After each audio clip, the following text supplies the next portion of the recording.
Okay, सो 12th की class में हमने लुकअप एंड रेफरेंसेस फंक्शन को स्टार्ट किया था। तो लास्ट हमारा फंक्शन रह गया था इंडेक्स एंड मैच का। इंडेक्स एंड मैच का फंक्शन जो है एक बहुत वर्सेटाइल फंक्शन है जो कि आपको बहुत अच्छे रिजल्ट जो है वो प्रोवाइड करता है as compare to V lookup, H lookup और लुकअप। वी लुकअप के अंदर भी हमारे पास लिमिटेशन थी। पहला कॉलम जो है आपका सर्च वाला वर्टिकली जो है वो एक तो देखेगा और दूसरा वो फर्स्ट कॉलम होना चाहिए।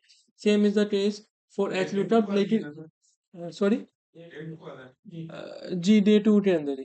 और अगर आपके पास एच लुकअप है तो एच लुकअप के अंदर पहले आपके पास हेडर की रो है और उसके बाद अगेन आपका सर्च कॉलम जो है रो जो है वो होनी चाहिए। इंडेक्स एंड मैच इंडिविजुअली तो काम करते ही हैं, लेकिन इन दोनों को अगर हम कंबाइन करके काम करते हैं तो बहुत अच्छी जो है आपको वर्सटाइल और डायनामिक ऑप्शन मिलती है कि आप कम्प्लेक्स सिचुएशन को भी हैंडल कर सकते हैं। तो सबसे पहले अब हम इंडेक्स की बात करते हैं। तो इंडेक्स के फंक्शन में सबसे पहला क्या आर्ग्यूमेंट है? दैट इज द अरे। अरे का मतलब कि आपने वो वाली अरे सेलेक्ट करनी है जो आपको आउटपुट में चाहिए। फॉर एग्जांपल जो मुझे किसी पर्टिकुलर स्टूडेंट आईडीज के अगेंस्ट उनके रिजल्ट्स के मार्क्स चाहिए उनके सब्जेक्ट्स के, तो मेरा सिलेक्टेड कॉलम या रेंज जो होगी वो उनके मार्क्स की होगी। तो यहाँ पे मुझे जो रेंज चाहिए, मैं यहाँ से F4 से फिलहाल I7 तक जो है इसको सिलेक्ट करना। अभी मैं बिल्कुल सिंपल टेस्ट कर रहा हूँ, आहिस्ता आहिस्ता इसमें मैं कम्प्लेक्सिटी ऐड करूंगा। अब इसके बाद इसके दो आर्ग्यूमेंट है। Row number is the required argument and the column number is the optional argument. It means अगर आपके पास एक ही कॉलम है तो फिर आपको किसी पर्टिकुलर कॉलम के एड्रेस को डिफाइन करने की जरूरत नहीं है। बट इन दिस केस मेरे पास 1 2 3 4 कॉलम है। कैसे 4 कॉलम है देखें, ये 1 2 3 एंड 4। सो मैं यहाँ पे लिखता हूँ लेट्स से 3 4। इट मीन्स कि मेरी row number three 1 2 and 3, this one is the row number 3 and the column number 4 is 1 2 3 and 4. The outcome of which actually match these column and the row value is $20. Press the enter key. तो यहाँ पे आप देखें मुझे 20.4 and 20.4 same value जो मिल रही bye entering the address value. मुझे reference देना पड़ा रो एंड कॉलम का। लेकिन अगर मेरे पास डेटा सेट लार्ज है उस सूरत में मुझे मैन्युअली तो रो एंड कॉलम तो फिर ऐड करना मुश्किल हो जाएगा। ऐसे ही है ना, अभी तो मुझे खुद ऐड करना पड़ा है। इट मीन्स कि मैं इसके अंदर मैच का फंक्शन भी यूज कर सकता हूँ, जो भी हम आगे चल के करते हैं। लेकिन अभी इसकी एक और केस हम देखते हैं इंडेक्स का। अब यहाँ पे मैं सिलेक्ट करता हूँ एफ जो है मेरे पास F5 से F7 तक। और यहाँ पे मैं रो नंबर 2 लिखूंगा तो देखें यहाँ पे 2 के अगेंस्ट मुझे वैल्यू जो है वो देखने को मिली। इसी तरह से लेट से अगर मैं इसी फार्मूला में अगर ये अपर रो भी ऐड कर लेता हूँ तो मेरा आंसर जो है वो 18 हो जाएगा इंस्टेड ऑफ द 20.4। तो सिंपल आपने रो एंड कॉलम नंबर की पोजीशन को डिफाइन करना है और उसके अगेंस्ट आपको रिजल्ट जो है वो मिल जाएगा। Simple is that. अब हम इसके अंदर एक थोड़ी सी कॉम्प्लेक्स सिचुएशन ऐड करते हैं इंडेक्स के अंदर। यहाँ पे इसके नीचे आपको देखो दो रेफरेंसेस नजर आ रहे हैं। एक अबव वाले को तो हमने डिस्कस कर लिया, अब इससे बॉटम में भी आपके पास रेफरेंस है इंस्टेड ऑफ द अरे।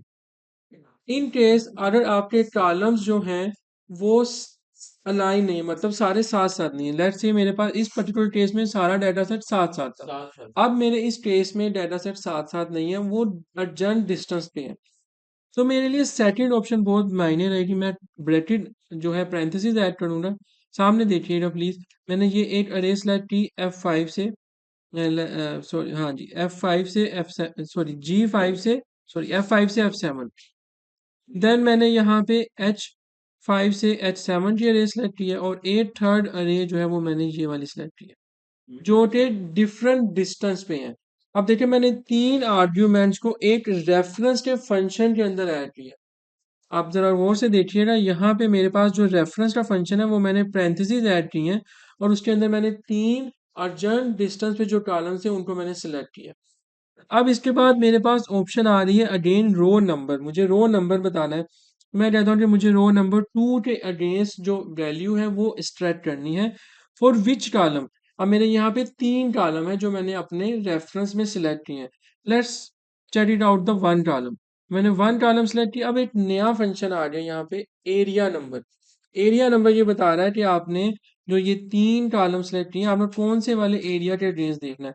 लेट्स से मैं यहाँ पे अगर 2 लिखता हूँ और एंटर की प्रेस करूंगा तो यहाँ पे देखिए मुझे 4.5 आंसर आया। ये कैसे आया, ये देखें। ये मेरे पास रेफरेंस कॉलम थे, ये मेरे पास तीनों रेफरेंस कॉलम आ गए। रो नंबर क्या है मेरे पास 2, रो नंबर 1 2 एंड 3, ये 2 वाली रो है। अब मुझे बताना है कॉलम, कॉलम मेरे पास 1 है, ये भी 1 कॉलम है, ये भी 1 कॉलम है, ये भी 1 कॉलम है, क्योंकि ये अर्जेंट पोजीशन पे है, उनके साथ साथ नहीं है। सही है। अब मुझे यहाँ पे एरिया नंबर बताना है 2, एरिया नंबर 2 मतलब ये एरिया 1 है, ये एरिया 2 है, ये एरिया 3 है। तो यहाँ पे वैल्यू है 4.5 और यहाँ पे देखिए मुझे 4.5 आ गई। सही हो गया। तो अब यहाँ पे एरिया का एडिशन हो जाएगा, बिकॉज आपके कॉलम की पोजीशन जो है वो डिसजॉइंट हो रही है, वो साथ साथ नहीं है। सिंपल इज दैट, एक सिंपल सा केस है। आपने एक पहले वो वाली अरेज को सिलेक्ट करना है जो आपको रिजल्ट आउटपुट में चाहिए, और उसके बाद आपने सिंपल रो एंड कॉलम का नंबर बता देना, और उसके मैचिंग पे जो भी आउटपुट बनेगी, लेट्स से ये मेरी रो है और ये मेरे पास कॉलम है, तो इन दोनों की मतलब कॉम्बिनेशन पे क्रॉसिंग पॉइंट पे जो वैल्यू है that is 4.5, row number 2 column number 3, 4.5 आपको यहाँ पे शो हो जाएगा। इंडिविजुअली इसकी वर्सटाइल आप अगर देखें कैपेबिलिटी तो थोड़ी सी कम है, आपको रो एंड कॉलम नंबर खुद ऐड करने पड़ते हैं। अगर मैं ये काम मैच के फंक्शन से ले लूँ तो ये मेरा फंक्शन जो है बहुत ज़्यादा वर्सटाइल हो जाएगा। फॉर एग्जाम्पल, पहले हम मैच का एक केस पढ़ते हैं, उसके बाद फिर हम इन दोनों को कंबाइन करेंगे, लेकिन उससे पहले फिर मैं आपको प्रैक्टिस का भी टाइम दूंगा। तो यहाँ पे मैं सिंपल मैच का फंक्शन लगा रहा हूँ। इसमें again look up value of what, जिस वैल्यू को आपने फाइंड करना है। सही है। सो लेट्स से मैं यहाँ पे फाइंड करने जा रहा हूँ, जो मेरी इनपुट वैल्यू है वो है 39। मैंने खुद आर्ग्यूमेंट ऐड किया, 39 वैल्यू को मुझे फाइंड आउट करना है। किस में से करना है? इस लुकअप अरे में से करना है। और मैच टाइप क्या है मेरे पास? मेरे पास मैच टाइप है एग्जैक्ट मैच। एंटर की प्रेस की, यहाँ पे देखिए मुझे एन ए मिला। आप मुझे बताएं इस डेटा सेट में 39 है? नहीं है। अब फिर मुझे मैंने आपको लास्ट क्लास में रेंज के बारे में बताया था कि उससे या उस पर्टिकुलर नंबर के दरमियान जो नंबर आएंगे तो आप उसको भी एडजस्ट कर सकते हैं। मुझे यहाँ पे लेस देन सिलेक्ट करना है और एंटर की प्रेस की। अब यहाँ पे 2 आ गया, लेकिन मेरा आंसर तो 39 नहीं था वैल्यू। अभी तक आपने जितने भी लुकअप एंड रेफरेंसेस फंक्शन देखे हैं वो सब आपको उस पर्टिकुलर एड्रेस या लोकेशन पे जो वैल्यू स्टोर होती है वो रिजल्ट देता है आउटपुट में। ऐसे ही है। लेकिन आज तो कुछ और आ गया, इस वजह से कि ये मेरे पास मैच का फंक्शन है जो कि पर्टिकुलर रोज को या फिर कॉलम्स की पोजीशन को सेट करके बताता है instead of that cell value. For example, यहाँ पे मैंने 39 लिखा था, 39 कहाँ पे लाई कर है? इन दोनों वैल्यूज के दरमियान लाई कर है। 40 से स्मॉल है लेकिन 38 से ग्रेटर है। अब आप देखें इस पूरी रेंज में से ये किस एड्रेस पे पड़ा हुआ है? 1 2 3 4, कौन सा एड्रेस है? 2। 2 है ना? ये देखें, ये मेरी रो 1 है, ये मेरी रो 2 है, ये मेरी रो 3 है, ये मेरी रो 4 है। कौन सी पोजीशन है इसकी? 2। तो यहाँ 2 है ना, 3 नहीं है। 3 तो ग्रेटर देन वैल्यू है ना, उससे लोएस्ट वैल्यू तक की रेंज है हमारे पास। तो 38 कहाँ पड़ा है? 2 पे। यहाँ पे देखें 2 आ गया। लेट्स चेंज इज टू 41, 4 आ गया। देखें, इट मीन्स कि मैच का फंक्शन मुझे रोज या कॉलम्स बता रहा है, उनका एड्रेस बता रहा है। इंडेक्स का फंक्शन मुझे वैल्यू सेट करके दे रहा है। अगर मैं दोनों को कंबाइन कर लूं तो मेरा मसला हल हो जाएगा। यहाँ तक क्लियर हो गया सबको? कोई मसला तो नहीं? ओके। सो एक दफा आप इन दोनों फंक्शन की प्रैक्टिस करें, इसके बाद फिर हम नेक्स्ट जो है इन दोनों की कॉम्बिनेशन के साथ जो है अप्लाई करते हैं फार्मूला। सबसे पहले सिंपली इक्वल टू लिखे, इंडेक्स लिखे। देन आपने वो वाली अरे सेलेक्ट करनी है जिसमें आपकी वैल्यूज को आपने शो करवाना है, मतलब आउटपुट में जो आपने शो करवाना है, जो रिक्वायर्ड रिजल्ट आपको चाहिए, उस रेंज को सिलेक्ट करना है। फिर आपने उसके पर्टिकुलर एड्रेस मतलब रेफरेंस बताना है उसका रो एंड कॉलम। ठीक हो गया? सबको समझ आ रही है इंडेक्स एंड मैच की? कोई मसला तो नहीं है? अगर किसी को कोई इशू है तो मुझे बता दें प्लीज। ओके है सब? हाँ, मैं करता हूँ दोबारा। चलें, ये सामने देखिए, मैं एक दफा दोबारा से इसकी प्रैक्टिस कराता हूँ। मैं इस शीट पे हूँ, इंडेक्स एंड मैच की। अब देखिए मैंने इन दोनों को कंबाइन करना है। पहले मैंने अलर्ट अलर्ट किया था, एक दफा पहले मैं दोबारा से अलर्ट अलर्ट शो करवा देता हूँ। ये देखिए, इक्वल टू इंडेक्स, सबसे पहली है अरे, मतलब वो वाला सेल रेफरेंस या रेंज जो आपको आउटपुट में चाहिए। सही है। मैं यहाँ पे सिलेक्ट कर लेता हूँ F5 से F7। अब मुझे रो नंबर बताना है। लेट्स से मेरा रो नंबर है 1 और मैंने एंटर की प्रेस की, देखे मुझे फर्स्ट वाला आर्गुमेंट का आंसर आ गया। कॉलम नंबर ऑप्शनल था, आप नहीं भी लिख रहे हैं तो मसला नहीं होगा। Let's change the column number two 1। तो तब भी आंसर सेम आया क्योंकि मेरे पास एक ही रेंज शामिल थी, इस तरह से मैंने कॉलम नंबर को ओमिट कर दिया था। अब अगर मैं यहाँ पे इस पर दो रेंजेस सेलेक्ट कर लेता हूँ और अब मुझे यहाँ पे अगर कॉलम नंबर 2 चाहिए तो ये देखें यहाँ पे 2 और रो 1 के अगेंस्ट मुझे आंसर जो है वो देखने को मिलेगा। अगर एक ही, सॉरी, सही है। तो ये था हमारे पास इंडेक्स का फंक्शन। अब अगर मैं मैच के फंक्शन की बात करता हूँ तो मैच का फंक्शन आपको पर्टिकुलर लोकेशन का जो मैचिंग है उसका रेफरेंस शो करवाएगा instead of that particular cell reference value. तो अब लुकअप वैल्यू क्या है मेरे पास, लेट्स से मेरी लुकअप वैल्यू जो है वो ऑरेंजेस है और लुकअप अरे क्या है, दिस वन। और मुझे यहाँ से क्या चाहिए, मुझे फिलहाल एग्जैक्ट मैच चाहिए। और यहाँ पे देखें 2 आ गया, मतलब ये सब ऑरेंजेस किस पर्टिकुलर लोकेशन पे किस रेफरेंस पे स्टोर है, 2 पे, तो मुझे 2 मिल जाएगा। अब अगर हम इन दोनों फंक्शन को कंबाइन करें, लेट्स से यहाँ पे मैं इंडेक्स लिखता हूँ। आउट रिजल्ट ये है कि जब भी मैं डेट की वैल्यू एंटर करूं तो मुझे उसके अगेंस्ट उसका पर्टिकुलर जो अमाउंट है वो मुझे शो होनी चाहिए। सेल्स की अमाउंट मुझे देखनी है जिस डेट को भी मैं एंटर करूं। तो मुझे आउटपुट में अमाउंट ऐड करनी होगी या डेट ऐड करनी होगी, जो मुझे आउटपुट रिजल्ट चाहिए। अमाउंट चाहिए तो फिर हम अमाउंट सेलेक्ट करेंगे, राइट, राइट ना। अब लेट से मुझे इस 3rd जनवरी की डेट देखनी है, रो जो है। अब मेरे पास एक ही कॉलम है तो इसका मतलब है मैं कॉलम का एड्रेस उम्मीद कर सकता हूँ, राइट, जैसे मैंने अभी बताया। सिर्फ रो का एक आर्ग्यूमेंट देना पड़ेगा। तो अब मुझे यहाँ पे देखें रो नंबर कौन सा है, 1 2 एंड 3 है। अगर मैं यहाँ पे 3 लिख के एंटर करूँ तो देखिए मुझे 65 मिल रहा है, राइट। अब यहाँ पे एक बर्ड बर्ड नहीं, सॉरी, इसका एक ये फ्लो है कि मुझे मैन्युअली ऐड करना पड़ा है रो नंबर देके। ये तो कम डाटा था, अगर मेरा डाटा 1000 में है तो फिर क्या करेंगे, फिर आप क्या करेंगे, फिर तो ये फंक्शन ही तो फेल हो जाएगा। तो आप क्या करेंगे, आप इसमें यूज करेंगे मैच का फंक्शन। हमने अभी पढ़ा कि मैच का फंक्शन जो है वो रेफरेंस रिट्रीव करवाता है instead of the cell value. तो मैं अब यहाँ पे मैच लिखूंगा।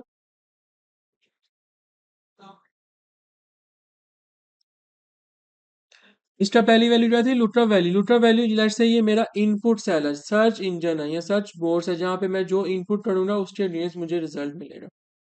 कोमा एंटर हम बाद में करेंगे वैल्यू। इसको किस में देखना होगा, मुझे डेट लिख रहा हूँ मैं यहाँ पे। तो मुझे कौन सा सेल सिलेक्ट करना है, डेट वाला या अमाउंट वाला, डेट वाला, बिकॉज हमने डेट को सर्च आउट करना है, राइट। अब मुझे एग्जैक्ट डेट चाहिए, लेस देन चाहिए, ग्रेटर देन का केस चाहिए। मुझे पता है कि मेरी डेट एग्जैक्ट हो रही, इसमें ना लेस देन का केस बनेगा ना ग्रेटर देन का केस बनेगा क्योंकि हमारे पास कोई रेंज नहीं है, सही है, डाटा की। तो फिर मुझे यहाँ पे 0 सेलेक्ट करना होगा। इस पैरेंथेसिस को क्लोज करेंगे, एंटर की प्रेस की, यहाँ पे एक एरर आ गया NA का। इसका मतलब है कि वो वेट कर रहा है अपने इनपुट सेल का। देखें यहाँ पे मैंने कुछ लिखा हुआ है, नहीं लिखा हुआ। अब यहाँ पे डेट लिख लेते हैं हम यहाँ पे डेट लिखते हैं Jan 3rd 21। देखें 65 आंसर आ गया। Let's change the date to Jan 7 21। अब आप अगर इसकी अनैटमी को ब्रेक डाउन करना चाहें तो आप देखें यहाँ पे आप जाएंगे फार्मूलाज पे और यहाँ पे वैल्यूएट फार्मूला, यहाँ पे देखें ये कैसे शो होगा। सुन, इस फार्मूला पे जाएं, इवेल्युएट फार्मूला। सबसे पहले देखें मैच का फंक्शन काम करेगा क्योंकि उसने रो नंबर जनरेट करके बताना है आपको, सही है ना। इंडेक्स के फंक्शन में रो होगी तो वो आउटपुट देगा ना। तो यहाँ पे देखें मैंने इवेल्युएट किया, क्या था यहाँ पे, ये डेट का सीरियल नंबर है जो मैंने डेट लिखी हुई है। कहाँ से देख रहा है वो, इस रेंज में से देख रहा है। इस रेंज में से उसका एड्रेस क्या है, 766, ये आंसर आ गया उसके लिए।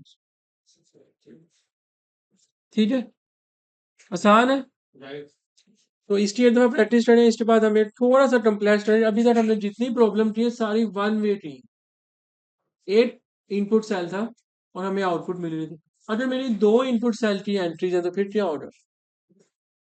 अब हम केस पढ़ते हैं दो इनपुट सेल एंट्रीज का, जिसमें हम दो इनपुट करेंगे और उन दोनों की रो एंड कॉलम की मैचिंग के साथ वैल्यू को स्टैक करेंगे। सही है, तो एक दफा आप इंडेक्स और मैच का ये कंबाइंड फंक्शन अप्लाई करें और उसके बाद फिर हमारे चलते हैं। चलें अब हम इसको थोड़ा सा कम्प्लेक्स केस देखेंगे। अब आपने सबने कर लिया ना, आगे चलूं? ओके, अब हम थोड़ा सा कम्प्लेक्स केस देखेंगे। अब हमारे पास टू वे इनपुट है, मेरे पास दो डाटा वैल्यूज हैं इनपुट की, उसकी बेस पे मुझे रिजल्ट चाहिए। ये सामने देखिएगा, यहाँ पे देखें मेरे पास एक लिस्ट की ऑप्शन अवेलेबल है। जब मैं इस लिस्ट में से किसी वैल्यू को सिलेक्ट करता हूँ तो मुझे उसका सेल्स एरिया और उसकी प्रॉफिट वैल्यू जो वो शो हो जाती है। और इन केस अगर मुझे रेवेन्यू चाहिए या प्रॉफिट चाहिए तो देखें प्रॉफिट आ गया, और अगर मैं रेवेन्यू पे क्लिक करता हूँ तो मुझे रेवेन्यू मिल जाता है। इट मीन्स कि मैंने दो इनपुट एंट्रीज बनाई हुई हैं। सबसे पहले हम ये देखते हैं कि हम ये दो लिस्ट कैसे क्रिएट कर सकते हैं। बहुत आसान स्टेप है, सामने देखना है आपने।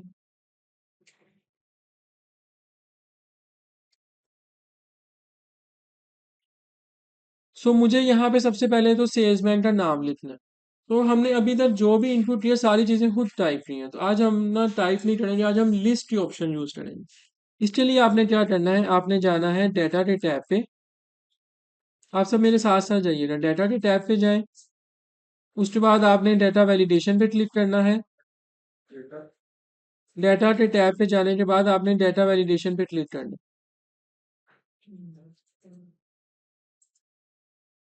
ठीक है, क्लिक कर दें, सबसे ऊपर वाले पे, फर्स्ट वाले पे क्लिक कर दें। अब यहाँ पे देखें डाटा वैलिडेशन पे क्लिक करेंगे। सबसे पहले डाटा वैलिडेशन की जो ऑप्शन है, अब यहाँ पे देखिए मेरे पास मल्टीपल ऑप्शंस अवेलेबल हैं, लेकिन राइट नाउ मुझे लिस्ट रिक्वायर्ड है। तो देखिए मैंने लिस्ट को सिलेक्ट किया, आप सब भी लिस्ट को सिलेक्ट कर लें। अब आपके पास सोर्स की वैल्यू है, सही है। सोर्स का मतलब वो पर्टिकुलर रेंज आपने बतानी है जिसकी आपने लिस्ट बनानी है, ठीक है। अब सामने देखिएगा ये एरो नजर आ रहा है सबको, इस पे आपने क्लिक किया। अब देखिए आपके पास एक छोटी सी विंडो आ गई है। अब आप यहाँ पे सेल्समैन के सेल पे जाएं और इस रेंज को सिलेक्ट करें। जैसे मैंने यहाँ पे रेंज सेलेक्ट की है लाइक दिस। अब आप इस एरो पे अगेन क्लिक करें, आपके पास ये रेंज ऐड होगी। आप यहाँ पे टाइप भी कर सकते हैं रेंज, लेकिन मैंने सिलेक्शन का मेथड यूज किया। अब आप इसे ओके कर दें। कर दिया, मैं करता हूँ। ये देखिए यहाँ पे लिस्ट क्रिएट हो रही। ठीक है, एक दफा दोबारा से मैं करने लगा हूँ जी, इसको मैं पहले क्लियर कर देता हूँ। देखें data, then move to the data validation. Data validation के बाद आपने लिस्ट की ऑप्शन को सिलेक्ट करना है।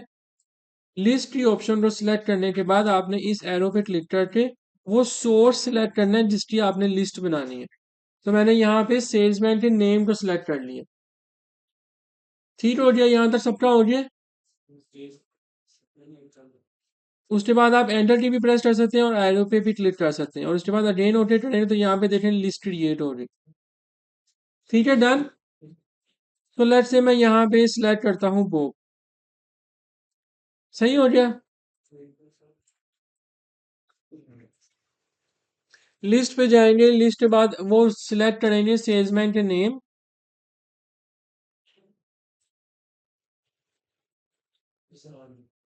ठीक हो गया। चलें जी, अब मेरे पास दूसरी इनपुट वैल्यू है रेवेन्यू और प्रॉफिट। मतलब मुझे बॉब का रेवेन्यू चेक करना है या प्रॉफिट चेक करना है। इधर सामने देखिएगा, बिल्कुल सेम प्रोसीजर अप्लाई करेंगे। डाटा वैलिडेशन पे जाएंगे, अगेन यहाँ से लिस्ट को सिलेक्ट करेंगे, बट दिस टाइम सोर्स के लिए आप रेंज और प्रॉफिट को सिलेक्ट करेंगे। यू कैन सी कि आप वर्टिकली रेंज भी सिलेक्ट कर सकते हैं और हॉरिजॉन्टल रेंज को भी सिलेक्ट कर सकते हैं। इसके बाद आपने ओके किया, देखें यहाँ पे रेवेन्यू और प्रॉफिट दोनों वैल्यू आ गई। तो मैं रेवेन्यू या प्रॉफिट सिलेक्ट कर रहा हूँ। आप देखें मेरे पास दो इनपुट आ चुकी है, मुझे यहाँ पे रिजल्ट चाहिए। ठीक है, सर इसको रिपीट कीजिए, मैं पिछले वाली कर रहा हूँ। कौन से वाला ये? हाँ जी, जो अभी ये रहेगा आपके सेम। आप डाटा पे जाएंगे, अगेन डाटा वैलिडेशन और देन लिस्ट सेलेक्ट कर लेंगे। सेम प्रोसीजर अप्लाई होगा। अब आपकी सिर्फ रेंज चेंज हो रही है, रेवेन्यू और प्रॉफिट की रेंज सेलेक्ट होगी instead of selecting the sales person. सही है, ओके कर दें। अब ये देखें हमने यहाँ से एक सिंपल सा एक डाटा वैलिडेशन जो है वो क्रिएट कर ली। अब यहाँ पे मुझे सबसे पहले मैं इसको ब्रेक करके लगाऊंगा फार्मूला। तो सबसे पहले मैं वन स्टेप करूंगा जिसमें मुझे वन एंट्री चाहिए। मुझे सेल्स का एरिया सिलेक्ट करना है। तो ये देखें सामने इंडेक्स का फंक्शन मैंने अप्लाई किया। आप सब भी मेरे साथ साथ अप्लाई करें। अच्छा जी, अब सामने आपने इक्वल टू इंडेक्स का फंक्शन लगा लिया सबने। अब मुझे रिजल्ट में क्या चाहिए बताएं। सेल्स एरिया चाहिए। तो सेल्स एरिया की सिलेक्शन करेंगे, राइट,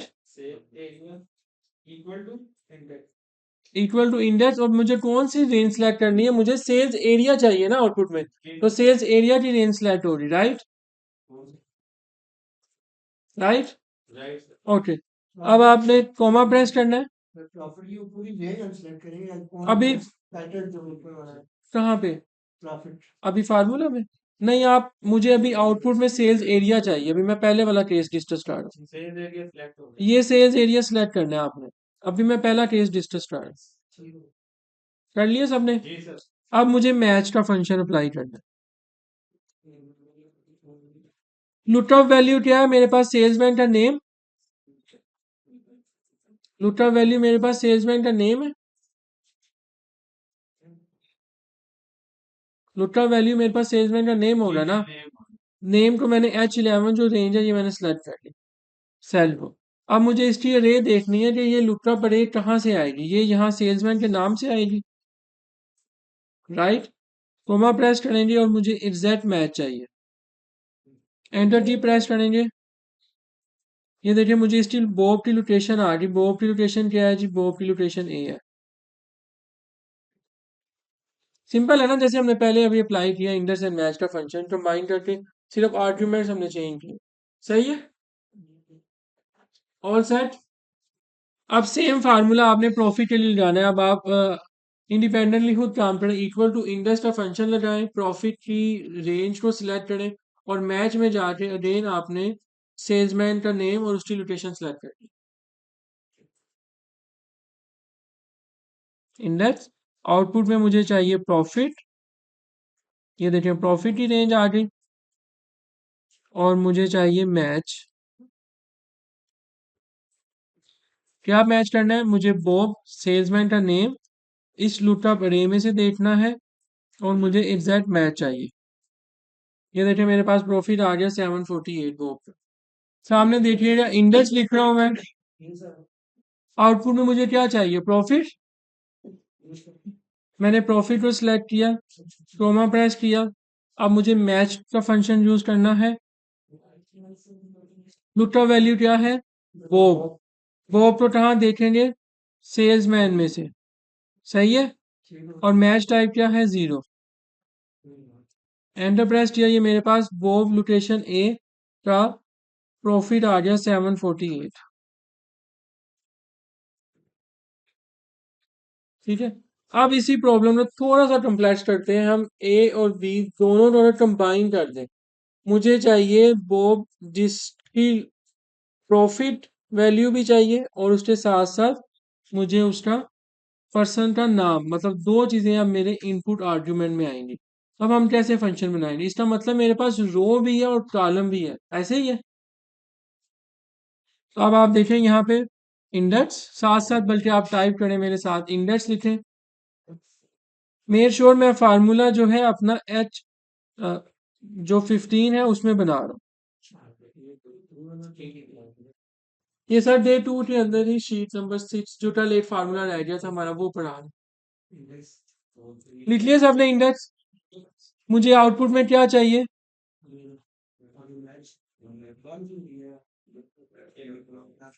रेवेन्यू चाहिए या प्रॉफिट चाहिए बताएं। दोनों में से कोई एक चीज चाहिए ना। इसका मतलब है कि अब मेरी रेंज एक नहीं होगी, एक से ज्यादा होगी, राइट। मतलब कॉलम एक नहीं होगा। आउटपुट कॉलम मेरा दो कॉलम्स में आ गया है, लाइक दिस, राइट। तो ये मेरे पास दो कॉलम है, वन और टू। अगर मैं कॉलम वन प्रेस करूंगा तो वन की आउटपुट आएगी, टू करूंगा तो टू की केस आई, जैसे हमने पहले अभी केस कवर किया। क्लियर। अब आप कोमा प्रेस करेंगे।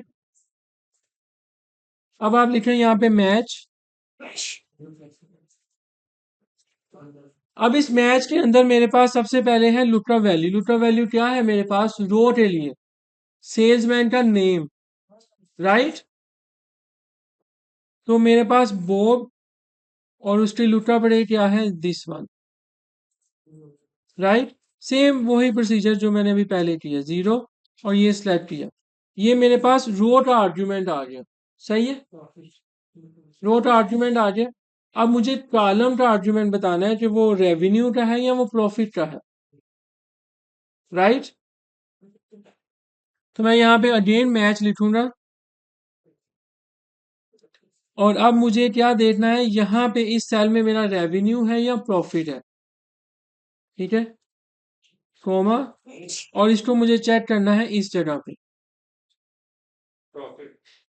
सही है ना, लुटा पड़े आ गई और मैच टाइप मेरे पास जीरो हो जाएगी और एंटर की प्रेस कर देंगे। यहाँ पे देखें 748 प्रॉफिट आ गया। अगर मैंने इसको किया रेवेन्यू, तो ये देखें इसका रेवेन्यू शो हो गया। वही काम जो आपने रो के लिए किया था वही काम आपने कॉलम के लिए किया। क्लियर है सबको?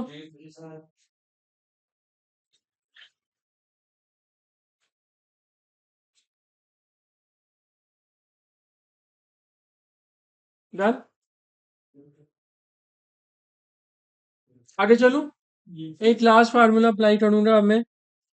ये आपकी प्रैक्टिस के लिए है लेकिन ये बिल्कुल भी मुश्किल नहीं है। अब इसमें सिर्फ एक मसला है, यहाँ पे मेरे पास दो ऑप्शन थी, रेवेन्यू और प्रॉफिट की।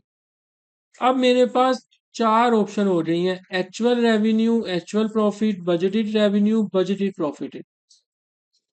सही है, डन। अब आप सामने देखिएगा, पहले सामने देखिए समझे, बाद में अप्लाई कीजिएगा। मैंने यहाँ पे लिखा इंडेक्स। मेरी अरे में क्या चीजें आनी है, इन चारों में से कोई सा एक कॉलम आएगा आउटपुट में। राइट, राइट, कोमा प्रेस कर दिया। अब मुझे रो नंबर बताना, मैं यहाँ पे लिखूंगा मैच। अब लुकअप वैल्यू क्या है मेरे पास, बजटेड रेवेन्यू है या एक्चुअल रेवेन्यू है या एक्चुअल प्रॉफिट है या बजटेड प्रॉफिट है। मेरी वैल्यूज चेंज हो रही हैं, मतलब मेरे दो इनपुट सेल हैं जिसको मुझे सिलेक्ट करना है। पहले एक सेल होता था ना इनपुट के लिए। अब आप सामने देखिएगा, मैंने यहाँ पे ये सेल सिलेक्ट किया।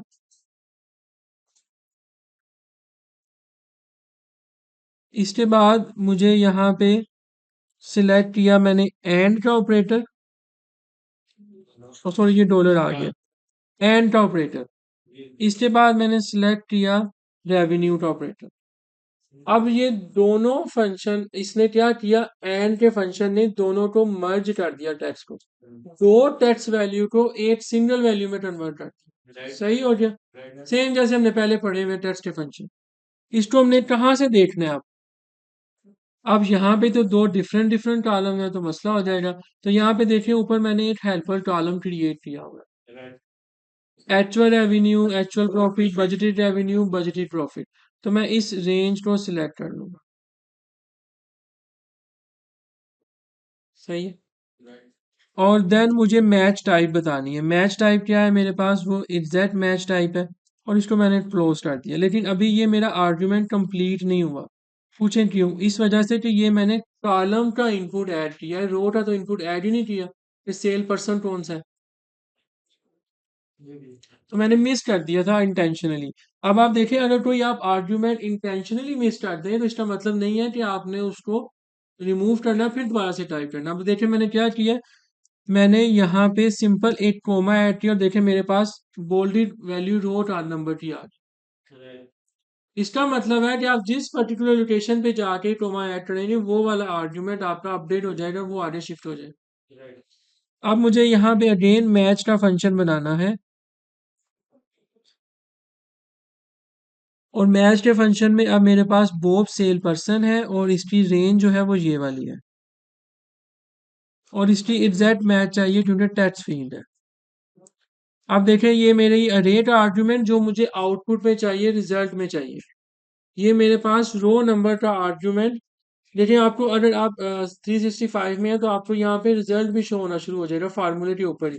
जैसे ही मैंने इस रो को सिलेक्ट किया, यहाँ पे देखें बोब 4 नंबर पे है, आपको देखें ऊपर 4 लिखा नजर आ रहा है। आ रहा है, इसका मतलब है कि इस आर्ग्यूमेंट का रिजल्ट आपको 4 मिलेगा, मतलब रो नंबर 4 पे बोब की लोकेशन है। और अब जब मैं कॉलम पे जाऊंगा तो इस कॉलम पे देखें कॉलम नंबर 3 है, 1 2 एंड 3, तो मुझे रिजल्ट में 3658 ही आएगा। देखें, क्लियर? थोड़ा सा कम्प्लेक्स था लेकिन इतना कम्प्लेक्स बिल्कुल नहीं था, सिंपल इनफ था। सिंपल मैंने एक चीज एडिशन किया कि अगर आपके इनपुट दो सेल में आ जाए तो फिर आपको क्या करना पड़ेगा, तो आप कहीं स्टार्ट ना हो, तो मैंने उसका आपको एक केस समझा। यहाँ पे तो आपने सर ऊपर जैसे एक पूरी लाइन लिखी हुई है। हाँ, अगर आप ना लिखें तो वो भी बताता हूँ ना, आगे चलूँ ना अभी मैं। तो एक दफा आप इसकी प्रैक्टिस करें फिर मैं आगे चलता हूँ। ये देखें, आपकी आसानी के लिए मैंने फार्मूलाज भी यहाँ पे ऐड किए हुए हैं, तो आपको अगर भूल जाए तो आप देखें इन एड्रेसेस को कॉपी करेंगे तो आपको वहां पे वो फार्मूला मिलेगा। अच्छा, अब मैं आपको एक नई चीज बताने लगा हूँ, उसका नाम है अरे फार्मूला। अभी तक आपने सारे 1D फार्मूलाज पढ़े। एक दफा स्पील का एक एरर आया था, आपको याद होगा प्रीवियस क्लास में जब हमने स्पील का एक एरर आया था, ये एक्सेल 365 के अंदर अरे फार्मूलाज था जिसकी मदद से आपको वो एक लिस्ट जो आउटपुट थी वो मिल रही थी। यहाँ हमने एम मल्ट का फंक्शन अप्लाई किया था तो आपको 4 सेल में आउटपुट मिली थी, उसको हम कहते हैं अरे फार्मूला, जो एक सेल से ज्यादा सेल्स में आपको आउटपुट देते हैं। अब जो मेरे पास केस है यहाँ पे, इसको हम कहते हैं इन माइट बी केस कि आपके सिस्टम के अंदर अरे फार्मूला काम ना करे तो आपको एंटर की बजाय प्रेस करना पड़ेगा कंट्रोल शिफ्ट एंटर। अब मैं वही केस करने लगा हूँ, बट मुझे ऐसा करने की जरूरत नहीं क्योंकि मेरे पास 365 है। तो अब आप सामने देखिएगा, ये देखें इंडेक्स, मुझे आउटपुट में ये वाली रेंज चाहिए, बिल्कुल सेम वही प्रोसीजर है, कुछ भी चेंज नहीं होगा, सिर्फ एक चीज चेंज है, कोमा मैच लुकअप वैल्यू क्या है जी मेरे पास वो, इसको मुझे देखना है इस पर्टिकुलर लोकेशन पे। आप जैसे जैसे नीचे आर्ग्यूमेंट पढ़ेंगे ना, आपका फार्मूला खुद ब खुद बनता जाएगा, वो आपको खुद गाइड करेगा। देखिए मुझे लुकअप वैल्यू क्या चाहिए, मुझे बॉब चाहिए, बॉब को मैंने अब कहाँ से देखना है, किस डेटाबेस से देखना है, वो मैंने उसे बता दिया। अब उसकी टाइप क्या है, zero mean is that match. ये आ गया मेरे पास रो आर्ग्यूमेंट। मसला कहाँ पे है, मसला है यहाँ पे, जब मेरे पास डेटा दो रोज में है एक रो में नहीं है, तो हमने एक हेल्पर कॉलम क्रिएट किया था, हम इसको एक कॉलम में खुद ब खुद क्रिएट रो में एग्जैक्ट मैच में टेक्स्ट फील्ड है ना, अगर नंबर आ जाएगा तो 1 और -1 का मतलब ये है कि ग्रेटर देन और लेस देन, उस पर्टिकुलर नंबर से ग्रेटर देन वैल्यूज को देखो या उस पर्टिकुलर नंबर से लेस देन वैल्यूज को देखो। अगर नाम के लिए जीरो आएगा हमें, तो ये टेक्स्ट फील्ड है ना, तो उसके लिए हमें एग्जैक्ट मैच ही चाहिए। अब हम मैच पे दोबारा जाएंगे और हमने सेम प्रोसीजर यही अप्लाई किया था आपके सामने प्रीवियस वाले फार्मूला में, मैंने दो सेल रेफरेंसेस को सिलेक्ट किया था, I20 एंड I21। अब इन दोनों को मुझे देखना है लुकअप अरे में। लुकअप अरे मेरे पास ये दो वाली है, ऐसे सिलेक्ट करूंगा तो एरर आ जाएगा, काम नहीं चलेगा। तो मैं क्या करूंगा, सामने देखिएगा, मैं पहले ये एक अरे सिलेक्ट की, सामने देखिएगा शिफ्ट दबा के एंड की प्रेस की, और फिर दोबारा मैंने एंटी प्रेस की। देखिए मैंने जो काम पहले पर्टिकुलर इनपुट वाली दो अरे को मर्ज करके किया था वही काम मैंने लुकअप अरे में भी कर दिया, कुछ भी डिफरेंट नहीं किया, सिर्फ एक एंड का फंक्शन अप्लाई किया। कोमा प्रेस करेंगे और अगेन जीरो, इसको क्लोज करेंगे और मैं एंटर की प्रेस करूंगा, बट आप कंट्रोल शिफ्ट एंटर की प्रेस करेंगे तो यहाँ पे देखें आप, जैसे ही मैंने ये किया यहाँ पे देखें फार्मूला में आपको कर्ली ब्रैकेट नजर अभी आई थी और चली गई, डिसअपीयर हो रही थी। 365 है तो ये खुद ब खुद एंटर के साथ भी काम करता है। आपके केस में हो सकता है आपको साइड पे कर्ली ब्रैकेट नजर आए, उसका मतलब ये है कि ये एक अरे फार्मूला बन चुका है जिसको हम कंट्रोल शिफ्ट एंटर कहते हैं, लेकिन अभी करंट इसका आर्ग्यूमेंट 8 सेल है। हमने लास्ट टाइम मल्ट का फंक्शन अप्लाई किया था तो उसमें हमारे पास 4 सेल्स में हमें आउटपुट मिली थी, राइट? या नेम का एरर, जब नेम का फंक्शन जब मैंने आपको पढ़ाया था नेम रेंजेस, उसमें जब हमने मल्टीप्लिकेशन की थी तो पूरी रेंज को उसने एक ही फार्मूले के साथ ड्रैग ऑन किया था, सही है? इसको हम कहते हैं कंट्रोल शिफ्ट एंटर, जो कि आपके फार्मूला को अरे फार्मूला में कन्वर्ट करते हैं। It's all about index and match function. ये जो बॉटम वाला फंक्शन है ये भी एग्जैक्टली सेम है, फर्क सिर्फ इतना है कि यहाँ पे मैंने एक इंडेक्स का फंक्शन यूज कर लिया और उसको थोड़ा सा और कॉम्प्लेक्स किया, लेकिन इसमें और कुछ भी डिफरेंट नहीं है, एग्जैक्टली वही आर्ग्यूमेंट है। ये वाला जो टर्म मैंने कंट्रोल शिफ्ट एंटर के साथ किया था वो मैं सिंपल एंटर के साथ कर सकता हूँ while using the index function, that's it, nothing else. तो एक दफ़ा आप इसकी प्रैक्टिस कर लें और उसके बाद फिर हम इसकी एक लास्ट शीट रह रही है, उसके बाद फिर हम आगे जो है आज के लेक्चर की चार्टिंग और विजुअलाइजेशन जो है उसके ऊपर काम करेंगे।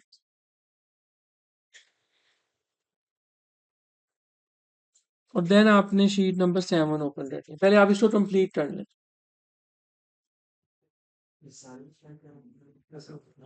अच्छा जी, आई रिपीट, आपने जब भी अरे फार्मूला बनाना है ऑफिस 16 में 19 में, तो फिर आपने कंट्रोल शिफ्ट एंटर की प्रेस करनी है, क्योंकि आप एक अरे फार्मूला बना रहे हैं, जैसा कि मैंने आपको भी बताया कि यहाँ पे हमने एंड की फंक्शन के साथ दो रेंजेस को सिलेक्ट किया है। अगर ऐसा केस नहीं है, अगर आपके पास ऑफिस 365 है, तो फिर आप सिंपल एंटर की प्रेस करेंगे। ठीक है।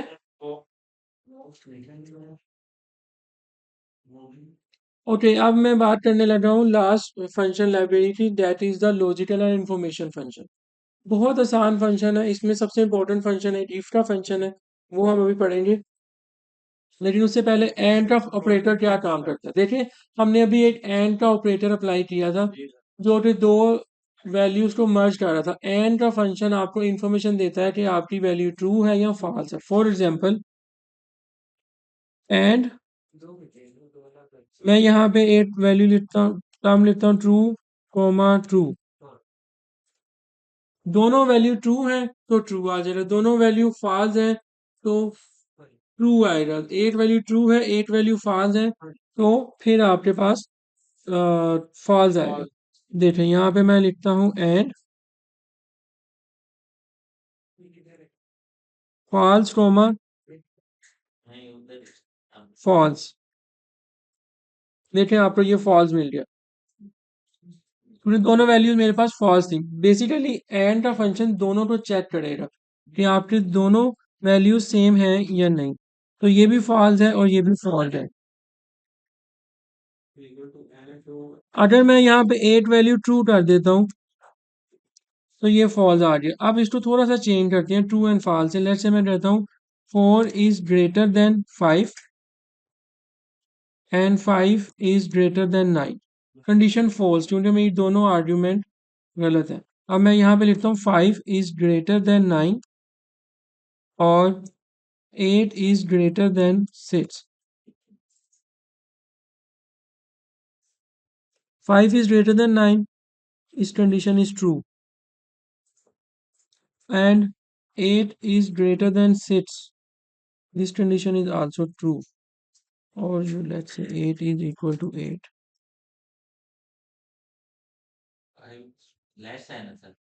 Oh, yes. मैंने ये चेंज नहीं किया, ये ट्रू आ गया। ठीक है।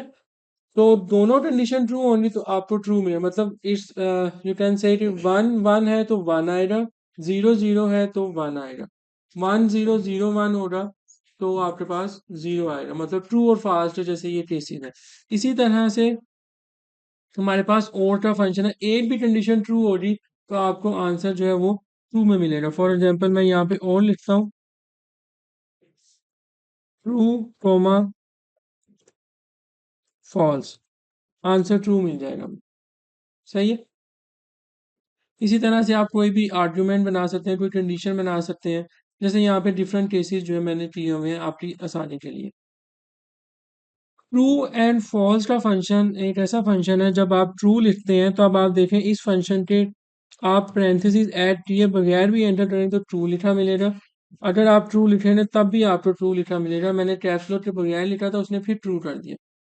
इसका मतलब यह है कि ये ट्रू और फॉल्स के फंक्शन आप किसी ऐसी जगह पे यूज कर सकते हैं जहां पे कोई आपको कोई डिसीजन करना है कि मेरा ये पर्टिकुलर केस ट्रू की सेंस बना रहा है या फॉल्स की सेंस बना रहा है।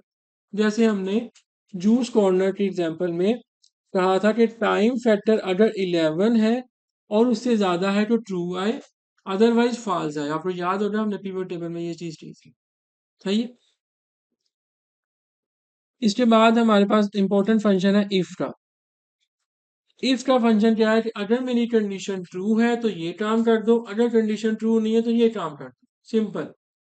तो यहाँ पे देखें, एग्जाम में इस फार्मूला की बहुत ज़्यादा जरूरत पड़ती है और ग्रेड असाइन करने के लिए। अगर बच्चे का ग्रेड 50 से 55 के दरमियान है तो उसे डी दे दो, अगर उसका 56 से 60 के दरमियान है तो उसे सी दे दो, एंड सो फॉर। लेकिन फार्मूला बहुत लेंथी हो जाता है, तो ये वाला काम हम आसानी से वी लुकअप से कर सकते हैं, इंडेक्स एंड मैच से कर सकते हैं, एस लुकअप से कर सकते हैं। तो हम लुकअप एंड रेफरेंसेस के फंक्शन को इसमें यूज कर सकते हैं। अभी मैं दोनों तरीके आपको करके दिखाऊंगा, ठीक है। मैं यहाँ पे एक फंक्शन बनाता हूँ, वैल्यू L5, जो मेरा सेल रेफरेंस है, इज ग्रेटर देन L6। यहाँ पे देखें मैंने ये दो रेफरेंसेस को सिलेक्ट किया है। मैंने कहा है कि क्या L5 ग्रेटर देन L60। अगर कंडीशन ट्रू है तो मुझे को यस, अगर कंडीशन ट्रू नहीं है तो कह दो नो। उसने कह दिया यस, इसका मतलब है कि मेरा जो वर्ड है 81 वो ग्रेटर देन है 68 से। सही हो गया। ये तो था बिल्कुल बेसिक सा सिंपल सा केस। अब अगर मैं यहाँ पे लिखता हूँ equal to if L5 is greater than 28, if condition is true, लेकिन मैंने इसका आर्ग्यूमेंट मिस कर दिया और उसके बाद मैंने लिख दिया है रॉन्ग। अब देखें क्या होगा। कंडीशन L5 है 81 is greater than 28, condition is true. लेकिन मैंने यहाँ ट्रू के केस में कुछ भी नहीं ऐड किया, मतलब स्पेस दे दिया, ब्लैंक कर दिया उसको, और आगे मैंने ये कंडीशन फॉल्स की बना दी। एंटर प्रेस करूँ तो मुझे जीरो मिलेगा। जीरो क्यों मिलेगा? मेरा केस ट्रू है, लेकिन मैंने वहां पे कोई आर्ग्यूमेंट, कोई चीज जो शो करवानी है वो नहीं लिखी। अगर मैं यहाँ पे कह देता हूँ यस, तो देखें यस आ जाए। अब मैं अपने इस फार्मूले पे आता हूँ जो थोड़ा सा लेंथी है। यहाँ पे देखें ये है, if this value is greater than this तो उसको ए बी सी डी जो ग्रेड असाइन करना है। तो देखें मैं लिखूंगा if is this cell value is greater than 90। अगर ये वैल्यू 90 से बड़ी है तो मुझे कौन सा ग्रेड आए? ए ग्रेड आए। अब फास्ट की सूरत में मैं दोबारा इफ का फंक्शन यूज करूंगा तो इसको हम कहते हैं नेस्टेड इफ। लॉजिकल वैल्यू क्या है? अगेन चेक करो इस सेल को, क्या ये वैल्यू ग्रेटर देन है 80 से। अगर ये कंडीशन ट्रू है तो मुझे यहाँ पे बी शो करवा दो, नहीं तो फिर दोबारा चेक करो इसको, क्या ये वैल्यू ग्रेटर देन है 70 से। अगर है तो इसे सी दे दो, अदरवाइज आगे जाओ। This cell value is greater than 60, तो इसको डी दे दो। और एस की सूरत में मैंने लिख दिया कि मुझे एफ चाहिए, इसको एफ हम दे देते हैं। इसको हम डबल कोट्स में लिखेंगे, सॉरी मैंने यहाँ पे डबल कोट्स मिस कर दिए थे। अब उतनी ही कर्ली ब्रैकेट ऐड और एंटर प्रेस किया, इसका बी ग्रेड आ गया। देखें इसकी वैल्यू 80 से ज्यादा है, 80 से ज्यादा है, 90 से कम है, बी ग्रेड असाइन हो गया।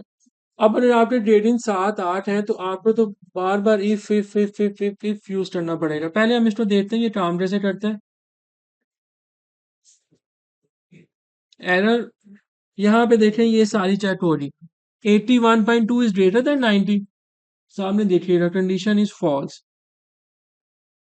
नेक्स्ट चलेंगे, 82 is greater then 80, condition is true.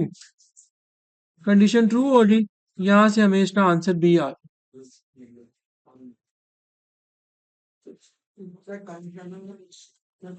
ये इधर इवेल्युएट फार्मूला।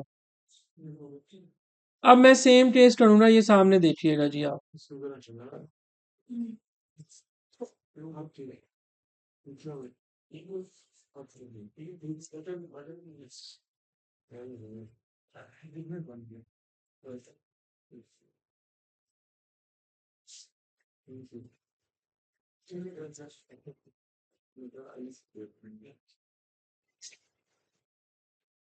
ये देखें ये मेरे ग्रेडिंग की रेंज है, इसको मैं कह रहा हूँ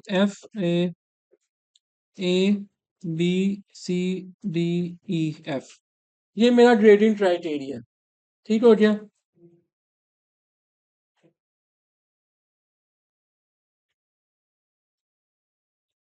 अगर बच्चे का स्कोर आता है 91 से 100 तो हमने उसको ए ग्रेड देना है, अगर उसका स्कोर आता है 81 से 90 तो हमने उसको बी देना है, एंड सो फोर्थ, राइट। तो हमने इफ का फंक्शन लगाया और उसके साथ ये हल कर लिया, लेकिन फार्मूला बहुत लेंथी हो गया, तो हम आसान फार्मूला लगाते हैं, हम वी लुकअप लगाते हैं, लेट्स से। लेकिन एक कंडीशन आपको थोड़ी सी माननी पड़ेगी पहले मेरी, इसको हम थोड़ा सा राइट शिफ्ट करते हैं और यहाँ पे मुझे एक हेल्पर कॉलम ऐड करना पड़ेगा।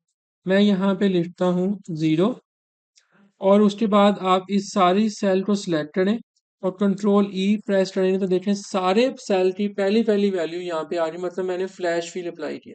फ्लैश फिल की शॉर्टकट ये कंट्रोल प्लस ई, तो सारे मेरे सेल्स यहाँ पे आ गए, 0, 51, 61, 71, 81, 90, राइट। अब यहाँ पे हम लगाएंगे फंक्शन इफ, नहीं इफ नहीं लगेगा, हम यहाँ पे लगाएंगे वी लुकअप। लुकअप वैल्यू क्या है, मेरी लुकअप वैल्यू है 81.20। लुकअप अरे क्या है मेरे पास लुकअप अरे है ये। और अच्छा मैं इसको फिक्स करता हूँ क्योंकि मुझे इसे ड्रैग भी करना है, बाकी सब बच्चों के भी रिजल्ट्स लेकर आने हैं, तो मैं इसको यहाँ से F4 प्रेस कर रहा हूँ।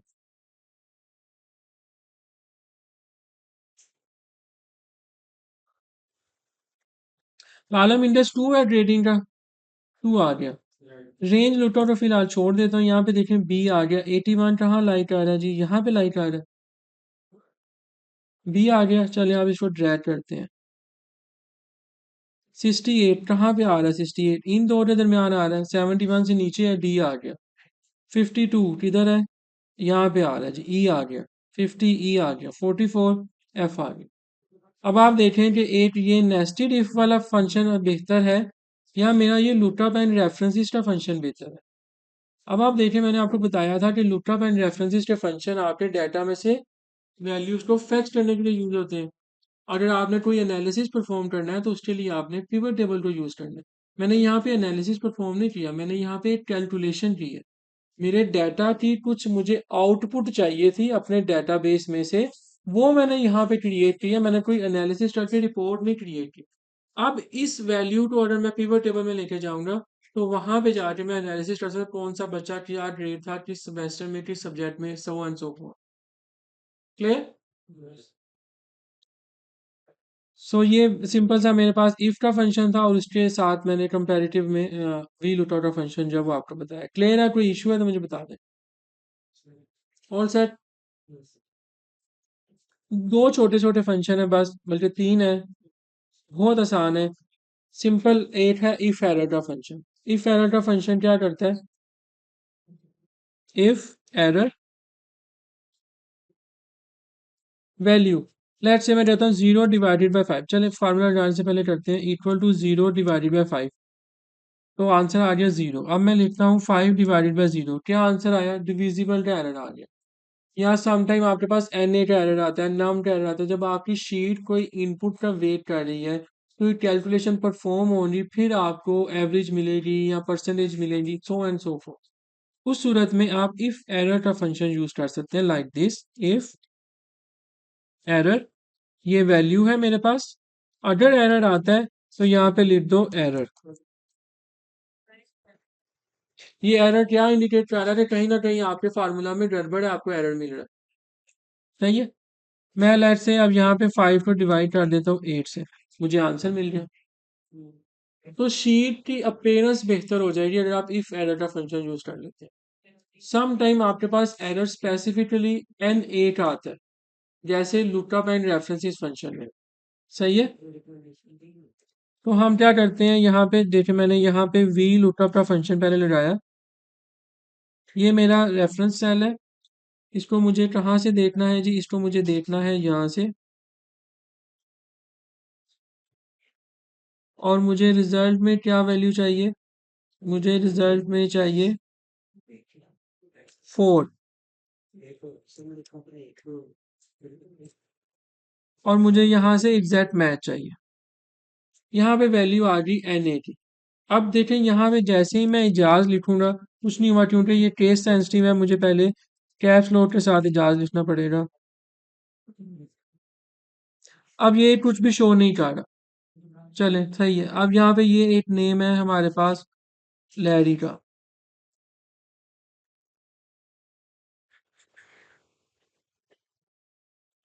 इधर एक और आ रहा है जो इसने मुझे वैल्यू शो करा दी लैरी के अगेंस्ट, जो कि यहाँ पे गिवन है, ये देखें।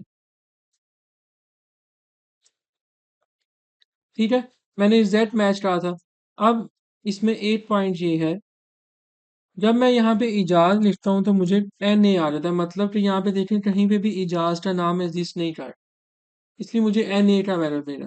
तो मैंने यहाँ पे शो करवाना है डेटाबेस नोट फाउंड, मतलब आपकी वैल्यू फाउंड नहीं हुई यहाँ पे डाटा में। तो अब हम क्या करेंगे, यहाँ पे लिखेंगे इफ एन ए, अगर एन ए का एरर आए तो लिख दो वैल्यू नोट फाउंड। आंसर आ गया जी हमारे पास, वैल्यू फाउंड नोट फाउंड, मतलब कि डेटाबेस में उससे रिलेटेड कोई भी रिकॉर्ड एग्जिस्ट नहीं कर।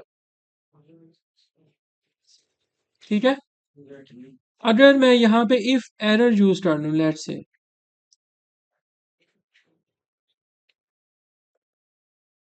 तो ये मेरे पास वैल्यू का आर्ग्यूमेंट आ गया और ये आ गया वैल्यू इफ एरर। एंटर की प्रेस की, यहाँ पे आ गया answer value not found. If error का मतलब ये है कोई भी एरर आएगा तो आप उसके लिए इफ एरर का फंक्शन काम कर सकते हैं। कोई भी एरर हो रहा है तो जो भी एरर है, विदाउट नोइंग दैट वो आपको वो एरर के शुरू में वो वैल्यू शो करा देगा। अगर आपका स्पेसिफिकली इफ एन ए का एरर है तो आप उसका यूज कर सकते हैं इफ एन ए के फंक्शन को। क्लियर? ओके, अब एक चीज और करते हैं यहाँ पे, यहाँ पे करते हैं, यहाँ पे इफ एरर का फंक्शन था ना, अब मैं अगर यहाँ पे लिखूं इफ एन ए, आंसर सही आ रहा है क्योंकि कोई एरर फाउंड नहीं हुआ। Let's change is to zero. यहाँ पे फिर डिवीजन का एरर शो हो गया। क्यों शो हुआ है? इस वजह से कि मेरा फंक्शन जो है वो है इफ एन ए का, एरर एन ए का नहीं है। इफ एरर का फंक्शन तो हर फार्मूला के ऊपर अप्लाई हो जाए, जो सा भी एरर आएगा उसके लिए से आपको एरर की वैल्यू शो करवा दे।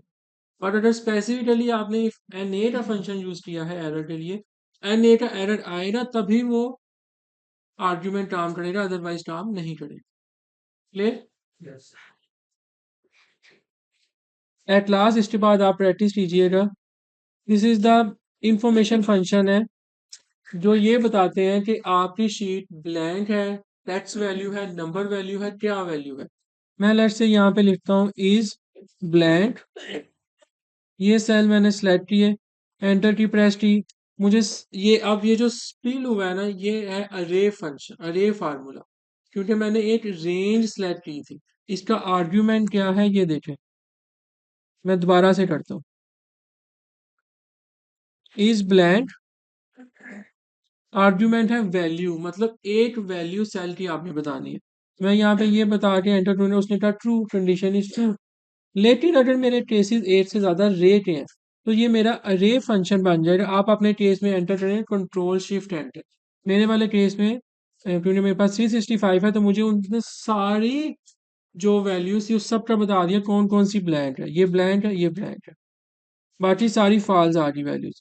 अब देखें यहाँ पे ऊपर आपको फार्मूला शो हो रहा है पर डिम है, यहाँ पे फार्मूला आपको डार्क कलर में शो है, इसका मतलब फार्मूला इधर लगा हुआ है, बाकी सारा आपका वो एरिया है अरे का जहाँ पे उसने सारे अप्लाई किए फार्मूला। सही है। अगर मुझे चाहिए इज एरर, तो मैं यहाँ पे अगर इज एरर लिख दूँ तो ये देखें सारी वैल्यूज जहां जहां पे एरर था वहां पे ट्रू हो गए। ये देखें, इसको थोड़ा सा इनके साथ कर ले। सही है, अब आप कंपेयर करें, जहां पे एरर है वहां ट्रू है, बाकी इसी तरह से है is an A, is number, is odd, is even, is test, मतलब is just giving you the information in the form of true और false, nothing else. It's all about formulas and function. अब आप इसकी 5 minute जरा practice कर लें, कोई issue है तो मुझसे पूछ लें, तो फिर हम इंशाल्लाह जो है नेक्स्ट डाटा वेलिडेशन जो है वो शुरू करते हैं और साथ में विजुअलाइजेशन जो है वो स्टार्ट करेंगे।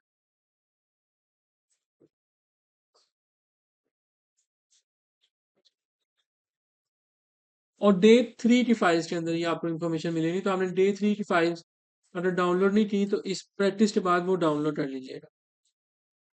अब मैं आपको चार्टिंग पढ़ाने लग रहा हूँ। विजुअलाइजेशन जो है ना एक बहुत इंपॉर्टेंट फैक्टर है एक्सेल के अंदर। आप कोई भी रिपोर्ट्स बनाते हैं तो उसमें आपको समटाइम विजुअलाइजेशन की जरूरत पड़ती है। चार्ट्स बनाने हैं normally day to day activities में आपका ट्रेडिशनल चार्टिंग बनती है, पाई चार्ट, कॉलम चार्ट या फिर लाइन चार्ट या बार चार्ट। ये 4 से 5 तरह के चार्ट हैं जो नॉर्मली हम ये वाले उसमें किसमें अभी है? ये डे 3 में मैंने फाइल कर आपको भेजी। आप डे 3 का फोल्डर अपलोड करें, डाउनलोड कीजिएगा, मैंने कल शाम को सेंड किया था। तो उसमें से ये फाइल्स आ जाएंगी। तो चार्टिंग के लिए सिर्फ आपने एक पैनल के साथ रहना है और वो पैनल आपको आपके हर तरह के मसलों का जो आप आंसर जो है वो कर देगा। दैट इज कि आप जो भी उसको फॉर्मेटिंग कैसे करते हैं। अब यहाँ पे देखें आपको दो चीजें नजर आ रही है, एक बार नजर आ रही है छोटी छोटी जो आपको ब्लू कलर्स में बार है, और या आप उनको लाइंस कह सकते हैं, और दूसरा मेरे पास कॉलम्स है। तो हमारे पास एक्सेल में कोई ऐसा चार्ट नहीं है जो इस तरह ऊपर बार्स बनाता हो। ऐसे ही है। तो फिर क्या किया जाए? अब कुछ भी नहीं किया जाएगा, हम सिर्फ उसकी फॉर्मेटिंग करेंगे। ये सिंपल मेरे पास एक लाइन चार्ट है और कॉलम चार्ट है। तो अब हम वन बाय वन देखते हैं कि हम इसको कैसे फॉर्मेट कर सकते हैं। यहाँ पे मेरे पास डेटा सेट है कंपनी सेल्स और प्रॉफिट का। अच्छा, अब इसमें भी एक इंपॉर्टेंट चीज़ है, जब आपने टेबल्स क्रिएट किए थे या पिवट टेबल, तो अगर आपका एक्टिव सेल आपके डाटा में होता है तो वो खुद ब खुद उस रेंज को सिलेक्ट कर लेता है। इसी तरह अगर आपका चार्ट बनाने से पहले एक्टिव सेल आपके डाटा में होगा तो एक्सेल आपको खुद ब खुद उसका चार्ट बना देगा जो बेस्ट उसको लगेगा। फॉर एग्जाम्पल यहाँ पे मैं देखें बार चार्ट पे जाता हूँ तो यहाँ पे उसने मुझे, सॉरी कॉलम चार्ट जो है ये उसने मुझे कॉलम चार्ट बना दिया। अब अगर मैं दोबारा इंसर्ट पे जाता हूँ तो यहाँ पे देखिए मेरे पास मल्टीपल ऑप्शंस अवेलेबल हैं, जैसे जैसे मैं मूव करूँगा मुझे उसका प्रीव्यू मिल रहा है।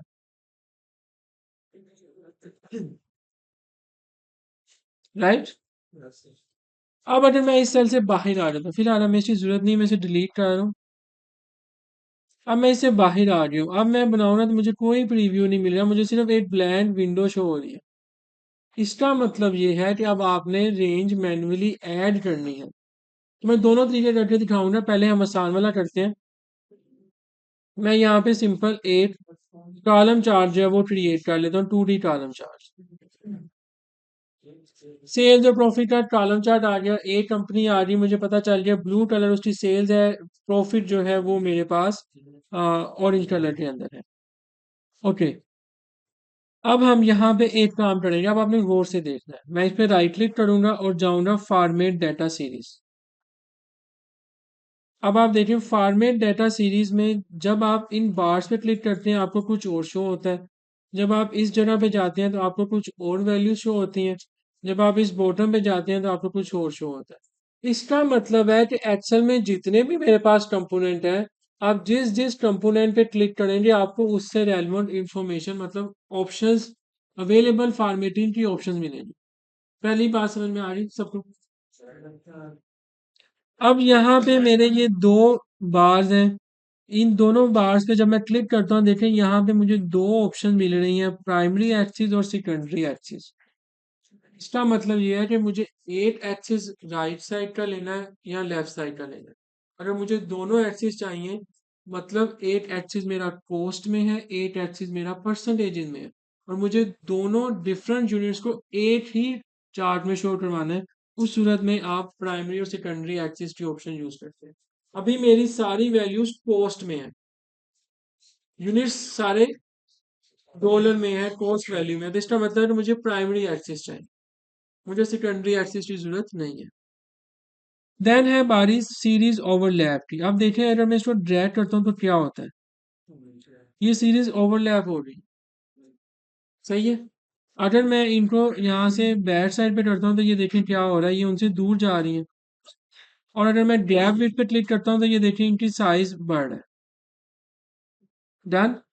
अब आप देखें मैंने इस गैप विड्थ को तो पहले 100% कर दिया, और इस गैप विड्थ को मैं थोड़ा सा ऐसे इसका साइज भी इंक्रीज कर देता हूँ लाइक दिस। अब देखें मेरे पास यहाँ पे चार्ट पे एक ही वैल्यू शो हो रही है। ठीक है, कोई मसले की बात नहीं है। अब हम इसके अंदर कुछ और फॉर्मेटिंग करते हैं, फिर आस्ता आस्ता हम उस चार्ट तक भी पहुंचेंगे। अब यहाँ पे ऊपर देखें मेरे पास डिफरेंट ऑप्शंस अवेलेबल है। आप जिस भी ऑप्शन पे जाते हैं उस ऑप्शन से रिलेटेड उसकी फॉर्मेटिंग हो जाती है। लेट्स से कि मैं ये वाली फॉर्मेटिंग करता हूँ अप्लाई, तो मेरी वो वाली जो पहले वाली सेटिंग थी वो सारी खुद ब खुद खत्म हो जाएगी अगर आप इस मेन्यू से कुछ भी चेंज करेंगे, राइट। देन मेरे पास यहाँ पे देखें डिफरेंट कलर्स की ऑप्शंस अवेलेबल है। यहाँ पे क्विक लेआउट में मेरे पास डिफरेंट लेआउट्स हैं।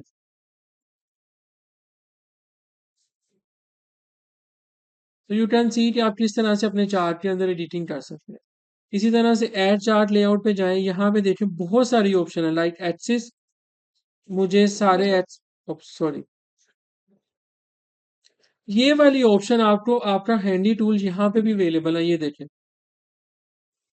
अगर मैं इन सबको चेक कर दूं तो मुझे सारी इंफॉर्मेशन मिलना शुरू हो जाएगी।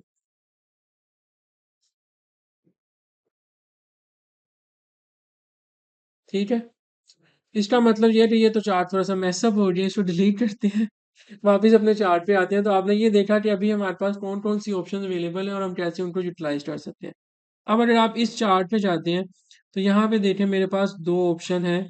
स्विच रो कॉलम, मतलब आप रो को कॉलम में कन्वर्ट कर दें, कॉलम को रो में कन्वर्ट कर दें। सेकंड ऑप्शन है सिलेक्ट डाटा। अब मैं इस सिलेक्ट डाटा पे जाता हूँ तो यहाँ पे देखें दोनों सेल्स और प्रॉफिट की रेंज सिलेक्ट है और ये डाटा सिलेक्ट है। तो अब हम यही काम करते हैं, अभी इंसर्ट पे जाएंगे और ब्लैंड 2D कॉलम जो चार्ट है वो ऐड करते हैं। अब ये बिल्कुल ब्लैंड है। अब मैं सिलेक्ट डाटा पे जाऊंगा, ऐड पे क्लिक करूंगा, सीरीज नेम क्या है मेरे पास सेल्स, ड्राउन डाउन एरो पे क्लिक करेंगे और देन इसकी वैल्यूज क्या हैं ये, अगेन क्लिक करेंगे, ओके करेंगे, ये देखें एक्स एक्सिस सेल की वैल्यूज आ गई। अब मैं एक और ऐड पे क्लिक करूंगा, इस सीरीज का नेम है प्रॉफिट और इसकी वैल्यूज हैं दिस वन, ओके कर दूंगा, देखें सेल्स और प्रॉफिट की वैल्यूज आ गई। एक्स एक्सिस पे जाएंगे और यहाँ पे मेरे पास लेबल्स हैं कंपनी के नेम। अब देखें दोनों के लिए कंपनी के नेम और लेबल्स आ गए। अगर मैं स्विच रो कर दूं और देखें क्या होता है, ये इस चार्ट के लिए तो है, ये देखें सारी कॉस्ट इधर आ गई, सेल्स और प्रॉफिट आ गई और सारी उनकी वैल्यूज आ गई कंपनीज की। बहरहाल ये मेरा रिक्वायर्ड केस नहीं है तो मैं वापस स्विच रो कॉलम कर दूंगा, तो ये मेरा रिक्वायर्ड वैल्यू ठीक हो गया। अब आप देखें यहाँ पे अगर मैं जाता हूँ चेंज चार्ट टाइप पे, यहाँ पे देखिए मेरे पास दो ऑप्शन आ रही हैं सेल्स एंड प्रॉफिट। जैसा मैंने स्टार्ट में बताया कि एक मेरे पास चार्ट कॉलम है और एक मेरे पास लाइन चार्ट है। इसका मतलब है कि इन दोनों की मदद से मैंने ये चार्ट डिजाइन किया था। अभी मेरे पास ऑप्शन क्या आ रही है, दोनों कॉलम्स की आ रही हैं। इसका मतलब है मुझे चार्ट टाइप चेंज करनी पड़ेगी। चार्ट टाइप चेंज करूंगा तो यहाँ पे तो फिर मुझे लाइन चार्ट बन जाएगा, तो दूसरे चार्ट भी चेंज हो जाएगी, तो इसका मतलब काम खराब है। तो आपने क्या करना है, आपने चेंजेस करनी है but this side change chart type. यहाँ पे आप जाएंगे कॉम्बो पे। कॉम्बो का मतलब है कि आप एक टाइम पे एक चार्ट में एक से ज्यादा एलिमेंट्स ऐड करें। डजंट मीन कि दो, तीन भी हो सकते हैं, चार भी हो सकते हैं, पांच भी हो सकते हैं। और इसने खुद ब खुद देखे मेरे पास सेल्स और प्रॉफिट को लाइन और उसमें कॉलम में कन्वर्ट कर दिया। मुझे यहाँ पे चाहिए लाइंस विद मार्कर।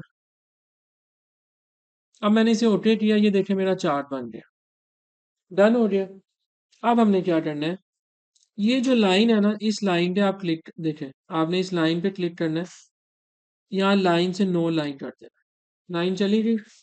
अब देखें यहाँ पे सारे मार्कर्स नजर आ रहे हैं जो ऑटो सिलेक्टेड है, मैंने एक दफा क्लिक किया। अगर मैं डबल क्लिक करूंगा तो वो स्पेसिफिक मार्कर सिलेक्ट होगा। ये मार्कर पे जाऊंगा और इस मार्कर की ऑप्शंस पे जाएंगे, बिल्ट इन टाइप पे, यहाँ पे देखें मेरे पास ये स्ट्रेट लाइन अवेलेबल है। इसका साइज इंक्रीज कर दें, इसको मैं सॉलिड लाइन करता हूँ, इसको मैं लेट से ये रेड कलर दे देता हूँ और अगर आपने इसको फिल करना है इनसाइड, फिल, सॉलिड फिल, और सॉलिड फिल में मैंने ये कलर दे दिया। देखें ये मेरे ऊपर लेबल्स जो है वो आ ये कोई मुश्किल था इसमें कुछ भी। अब आप इस पे जाएं। अब यहाँ पे हम एक ग्रेडियंट अप्लाई करते हैं। यहाँ पे देखें ग्रेडियंट की डिफरेंट ऑप्शंस अवेलेबल हैं। लीनियर चाहिए, मुझे रेडियल चाहिए, या फिर आपको रेक्टेंगुलर चाहिए। अब देखिए कुछ भी आपको नजर नहीं आ रहा क्योंकि सारे आपके कलर जो है वो अभी सेम है। तो मैं यहाँ पे इसका कलर जो है, जैसे ही मैंने क्लिक किया एक नया पॉइंट ऐड हो गया, और मैं इसका कलर यहाँ पे दे देता हूँ दिस वन।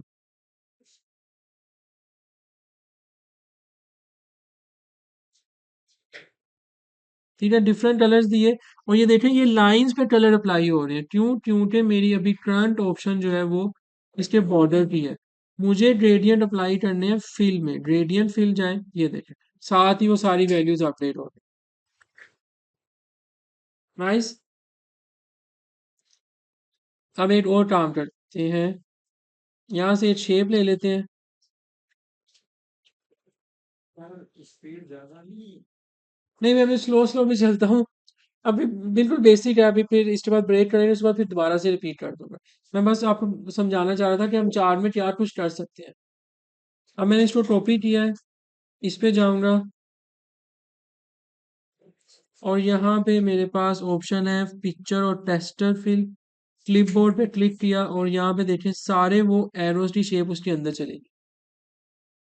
इसका मतलब है कि आपके पास एक लार्ज रूम अवेलेबल है, वर्सेटाइल है, जिसमें आप जो दिल चाहे आप वो कर सकते हैं। शेप्स ऐड करें, पिक्चर्स ऐड करें, even though you can add the pictures. आप इसी पॉइंट पे जाएं, पिक्चर और टेक्सचर इंसर्ट पे क्लिक करें, और पिक्चर आप ऑनलाइन सर्च कर लें, आइकन सेलेक्ट कर लें, कुछ भी आप सेलेक्ट कर सकते हैं। लेट्स से हम यहाँ पे शॉर्ट इमेजेस पे जाते हैं। अब ये नेट आपका कनेक्ट होना चाहिए। ये मैंने इसको सिलेक्ट किया, इंसर्ट किया, और ये देखें यहाँ पे ये पिक्चर इसके अंदर अप्लाई होगी। अब थोड़ी सी इसकी पिक्चर की फॉर्मेटिंग तो हमें एडजस्ट करना पड़ेगा, मतलब साइज कम है ना, तो आप इधर से इसकी गैप विड्थ बढ़ा दें। वो ये कम हो रही, सॉरी। और आप इसको ये देखिए।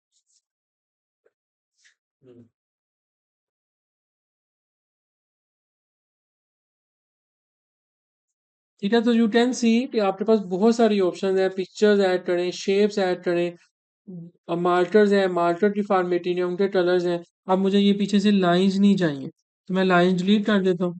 मुझे इन टेक्स्ट को यहाँ से बोल्ड करना है, इनका टेक्स्ट का कलर यहाँ से लेट्स से दिस मैरून चाहिए, इनका साइज चेंज करना है। यहाँ से मुझे डॉलर साइंस ये सब बोल्ड चाहिए और ब्लैक कलर में चाहिए।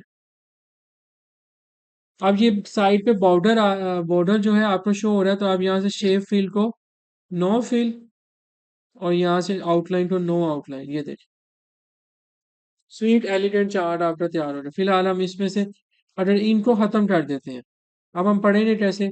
आप यहाँ पे क्लिक करें, लेबल्स पे जाएं, ये देखें आपको यहाँ पे लेबल्स मिल रहे हैं। आपके पास इन लेबल्स की मल्टीपल ऑप्शन है, सेंटर, इनसाइड, बेस, जहां पे भी आपने, मुझे लेट्स से इनसाइड एंड पे चाहिए। अब मुझे इसको बोल्ड करना है, इसको ये करना है कलर दिस वन।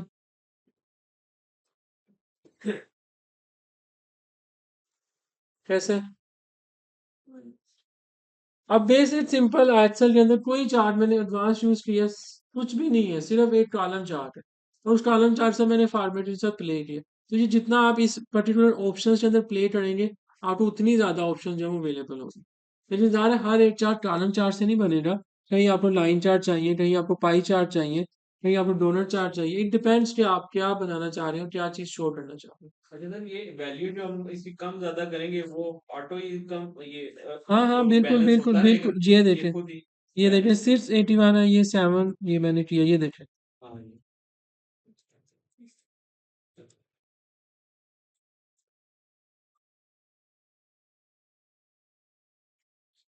ये राइट। देखें, और यहाँ पे भी देखें।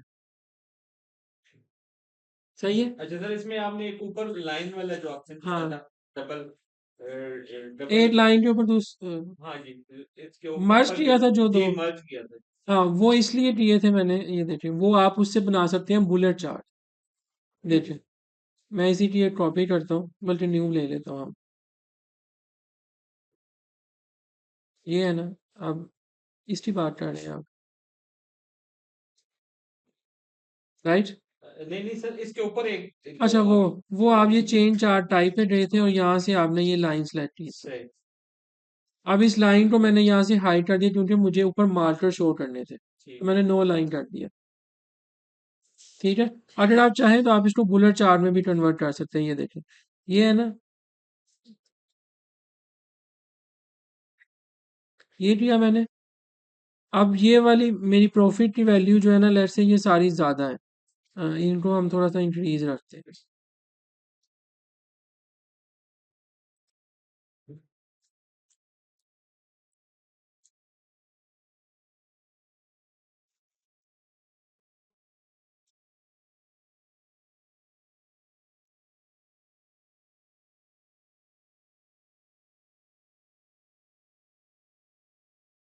अब इस सीरीज को हम यहाँ से कर देते हैं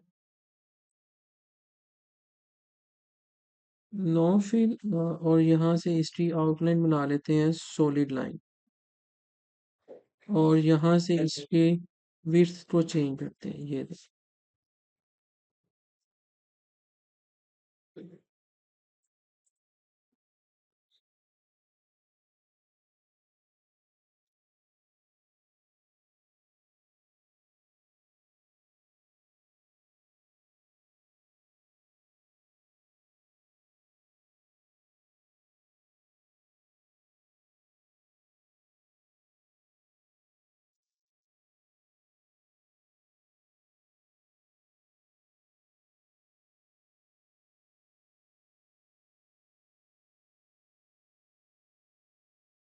अब आप जाएंगे तो चार्ट डिज़ाइन, चार्ट डाटा, और ये जो वैल्यू है ना मेरी सेल्स की, इसको मैं यहाँ से बॉटम पे ले आता हूँ, ओके कर देता हूँ, और इसका कलर मैं यहाँ से कर देता हूँ सॉलिड फिल, दिस वन, और इस वाले का कलर मैं यहाँ से कर दूंगा नो फिल।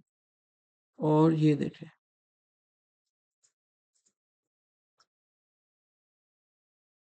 अब आपको पता चलता जाएगा कि आप कितने ज़्यादा, एक आपके पास कॉलम है पर्टिकुलर जिसकी वैल्यू जो है वो लेट्स से 987 है, और आपने कितना अचीव किया अभी, 789। ये देखें, मतलब इतना आप पीछे हैं अपने थ्रेशोल्ड से। इसी तरह सर पूरे एक जो किसी मर्जी स्टूडेंट आप करना चाहें, स्टूडेंट होल परफॉर्मेंस पूरे ईयर की जो है वो उसमें मिड बिल्कुल टर्म टेस्ट वो जो भी है बिल्कुल, जो आप चाहें वो कर सारा सकते हैं। हो बिल्कुल। ठीक है, तो यहाँ पे ब्रेक करते हैं, हम कंटिन्यू करते हैं। सो हमने ब्रेक पे जाने से पहले जो है इस चार्ट को देखा था, और उसकी डिफरेंट टाइप्स जो है वो हमने कवर करनी थी। इसी में अब हमारे पास एक पाई चार्ट की ऑप्शन भी है। तो यहाँ पे अब हमारे पास सोर्सेज और उनकी जनरेशन की वैल्यू है। तो सिंपल मैंने अपने डाटा को सिलेक्ट किया, अगेन इंसर्ट पे जाऊंगा, और यहाँ से मैं पाई चार्ट पे क्लिक करूंगा, तो देखिए मेरे पास यहाँ पे पाई चार्ट बन जाएगा। सिंपल आपने डाटा सेलेक्ट करना है और उसको सिलेक्ट कर लेना। अब इसमें अगर आपने फर्दर फॉर्मेटिंग करनी है, लाइक ये देखें, जब आप इस एरिया पे क्लिक करते हैं ना, लाइक दिस, अब आप इसको थोड़ा सा ऐसे स्ट्रेच करेंगे ना, तो ये देखें हर एक पाई के दरमियान आपको स्पेस शो हो जाएगी। अगर आप इसको थोड़ा और स्पेस दें तो ये देखें आप सिर्फ यही पाई साइड पे होगा। क्यों? क्योंकि मैंने इसको डबल क्लिक किया था। अब मैंने इस पे डबल क्लिक किया और इसको ड्रैग किया, ये देखें। ठीक है, तो आप पाई के चार्ट के अंदर भी थोड़ी सी आपके पास फ्लेक्सिबिलिटीज हैं कि आप उनको एडजस्ट कर सकें। फर्दर मुझे यहाँ पे डाटा लेबल्स ऐड करने हैं। अब इन डाटा लेबल्स को मैं यहाँ से देखिए बोल्ड कर रहा हूँ, और इनमें मैं ये कलर असाइन कर रहा हूँ।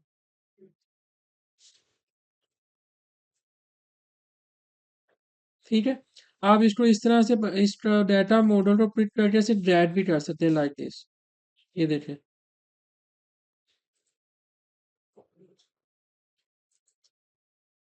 ठीक है। तो आपके पास ऑप्शन है, आप उनको कर सकते हैं, कलर चेंज कर सकते हैं, जैसे मैंने अभी आपको चंद एक ऑप्शन के साथ गो थ्रू जो वो करवाया। ठीक है, अब आप ओपन कर लें शीट नंबर 2।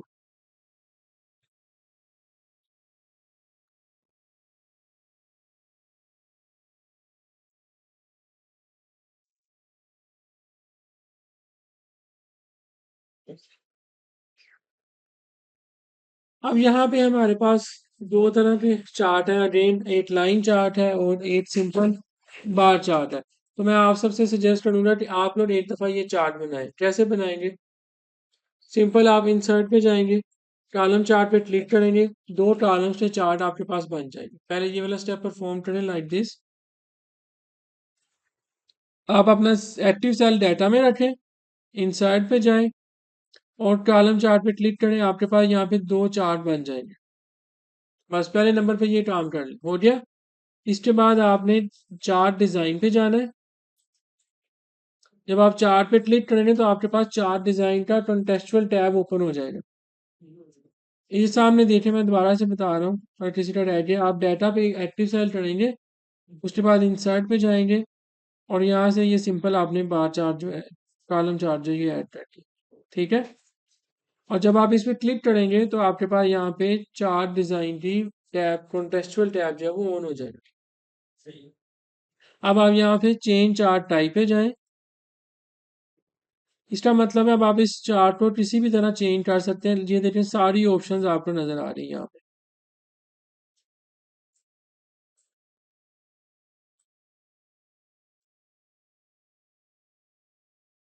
ठीक है। अब मैं कम्बो चार्ट पे जाऊंगा और इसको यहाँ से ओके करने से पहले अब मैं आपको एक चीज़ बताना चाहूँगा कि यहाँ पे देखें मेरे पास दो तरह का डाटा है, एक एवरेज टेम्परेचर है और एक प्रिसिपिटेशन जो है वो डाटा यहाँ पे गिवन है। मतलब दो डिफरेंट यूनिट्स में मेरे पास डाटा है। तो अब मुझे क्या करना पड़ेगा? देखें, अगर मैं यहाँ पे जाऊं और इस चार्ट टाइप पे जाऊं तो मेरा चार्ट सही नहीं बन रहा, क्योंकि चेंज चार्ट टाइप पे जाता हूँ तो यहाँ पे देखें ये लाइन बिल्कुल बॉटम पे आ गई है, क्योंकि इसकी वैल्यूज बहुत ज़्यादा स्मॉल है और टेम्परेचर की वैल्यूज ज़्यादा है। इसका मतलब है कि मेरा ये जो सेकंड वाला रेंज है इसको मुझे यहाँ पे सेकेंडरी एक्सेस करना होगा। यही काम आप इधर भी कर सकते हैं। जब आप इस पर्टिकुलर पॉइंट पे जाएंगे, इन कॉलम्स पे राइट क्लिक करेंगे, फॉर्मेट डाटा सीरीज और सेकेंडरी एक्सेस, ठीक है। ये देखें, सही हो गया। तो हम फिलहाल यहाँ से कर रहे हैं चेंज चार्ट टाइप कॉम्बो और यहाँ पे इसको सेकेंडरी एक्सेस करेंगे और इसको ओके कर देंगे और ये देखें मेरा चार्ट रेडी हो गया। तो ये मैंने आपको बताया है, चार्ट टाइप बताइएगा फिर कहाँ से? ये चार्ट डिजाइन, अच्छा, चार्ट फिर चार्ट टाइप, यहाँ पे कॉम्बो और यहाँ पे सेकेंडरी एक्सेस। तो ये हमने ये बताया कि अगर दो डिफरेंट यूनिट्स आपके डाटा में हैं या डिफरेंट वैल्यू रेंजेस हैं, एक वैल्यूज बहुत बड़ी है, ज़्यादा है और एक कुछ वैल्यूज कम है, तो आप उनको सेपरेट सेपरेट दो राइट और लेफ्ट साइड के एक्सिस के ऊपर ड्रा कर सकते हैं, ठीक हो गया। अब बारी आती है हमारे पास सब मिनी चार्ट्स की, जिनको हम मिनी चार्ट्स भी कहते हैं और इसको हम कहते हैं स्पार्ट लाइंस।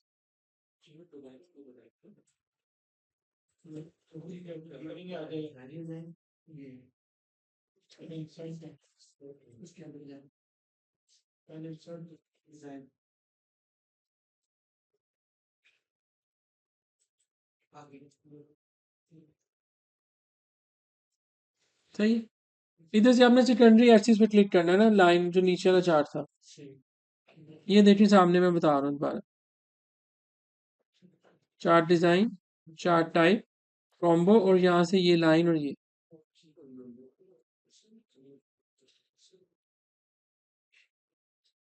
आपका चार्ट की टाइप कॉलम है ना, आप इसको लाइन कर दें, इधर सामने देखें, इधर क्लिक करके यहाँ से लाइन बना दें, ठीक है। लाइन चार्ट सेलेक्ट कर लेना कोई सा भी, क्लिक कर देना, बस। हाँ, ठीक है।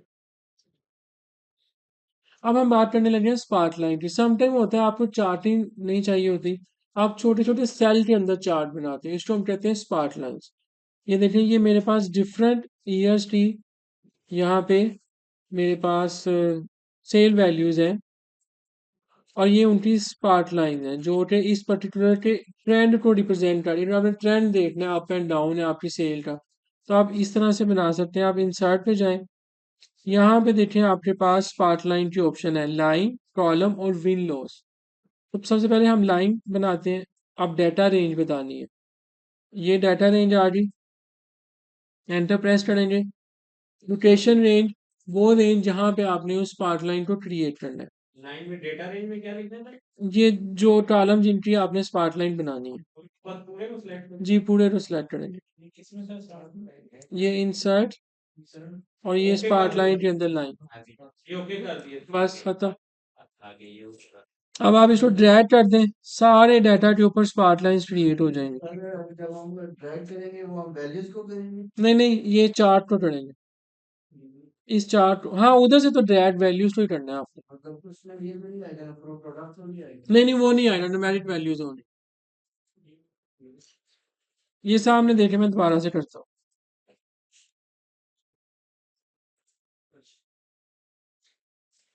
सामने देखिएगा,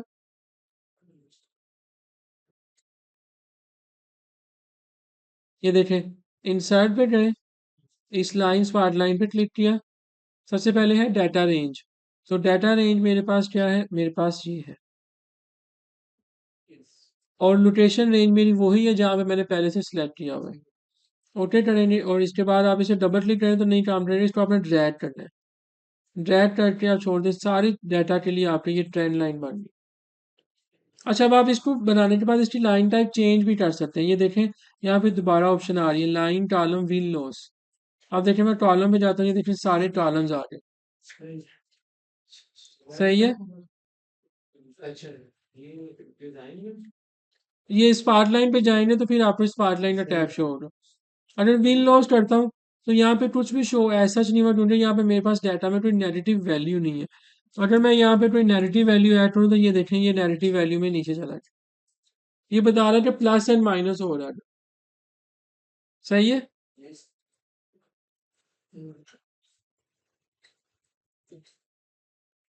अब अगर मुझे स्पार्क लाइन की कुछ फॉर्मेटिंग करनी है, यहाँ पे देखें मेरे पास डिफरेंट फॉर्मेटिंग स्टाइल्स हैं।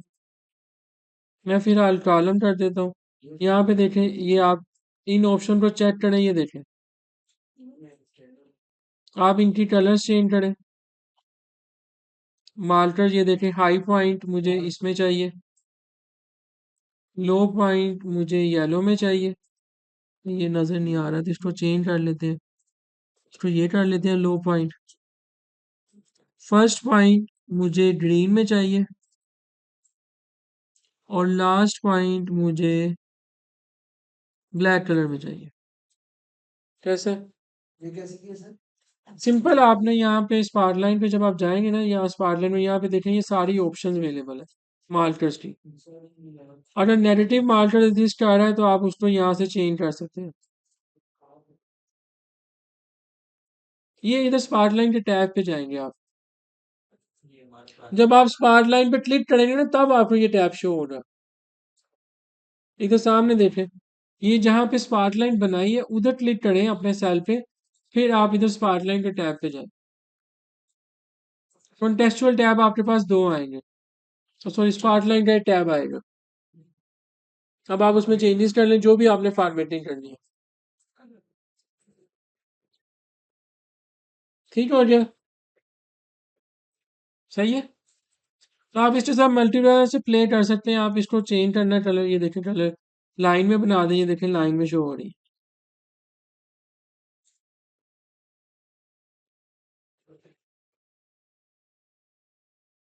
ठीक है। तो ये हमारे पास एक मिनी चार्ट्स है। आप इनको डिलीट करना है तो कैसे करेंगे, डिलीट की प्रेस करेंगे, डिलीट नहीं होंगी।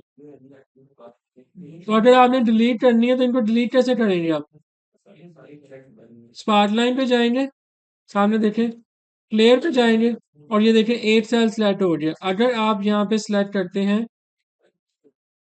क्लियर सिलेक्टेड स्पार्क लाइन, तो ये सिलेक्टेड 8 थी। अब मुझे अगर 8 से ज़्यादा करनी है तो मैं पहले सिलेक्ट कर लूँगा, उसके बाद मैं क्लियर कर दूंगा, तो ये देखें सारी सिलेक्टेड स्पार्क लाइन क्लियर हो रही है। ठीक है।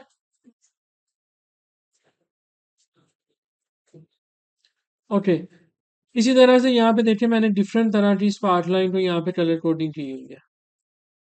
आप सिंपल प्लग एंड प्ले कीजिएगा इनके साथ और यहाँ से आपको ये सारी ऑप्शंस मिल जाएंगे। सही है।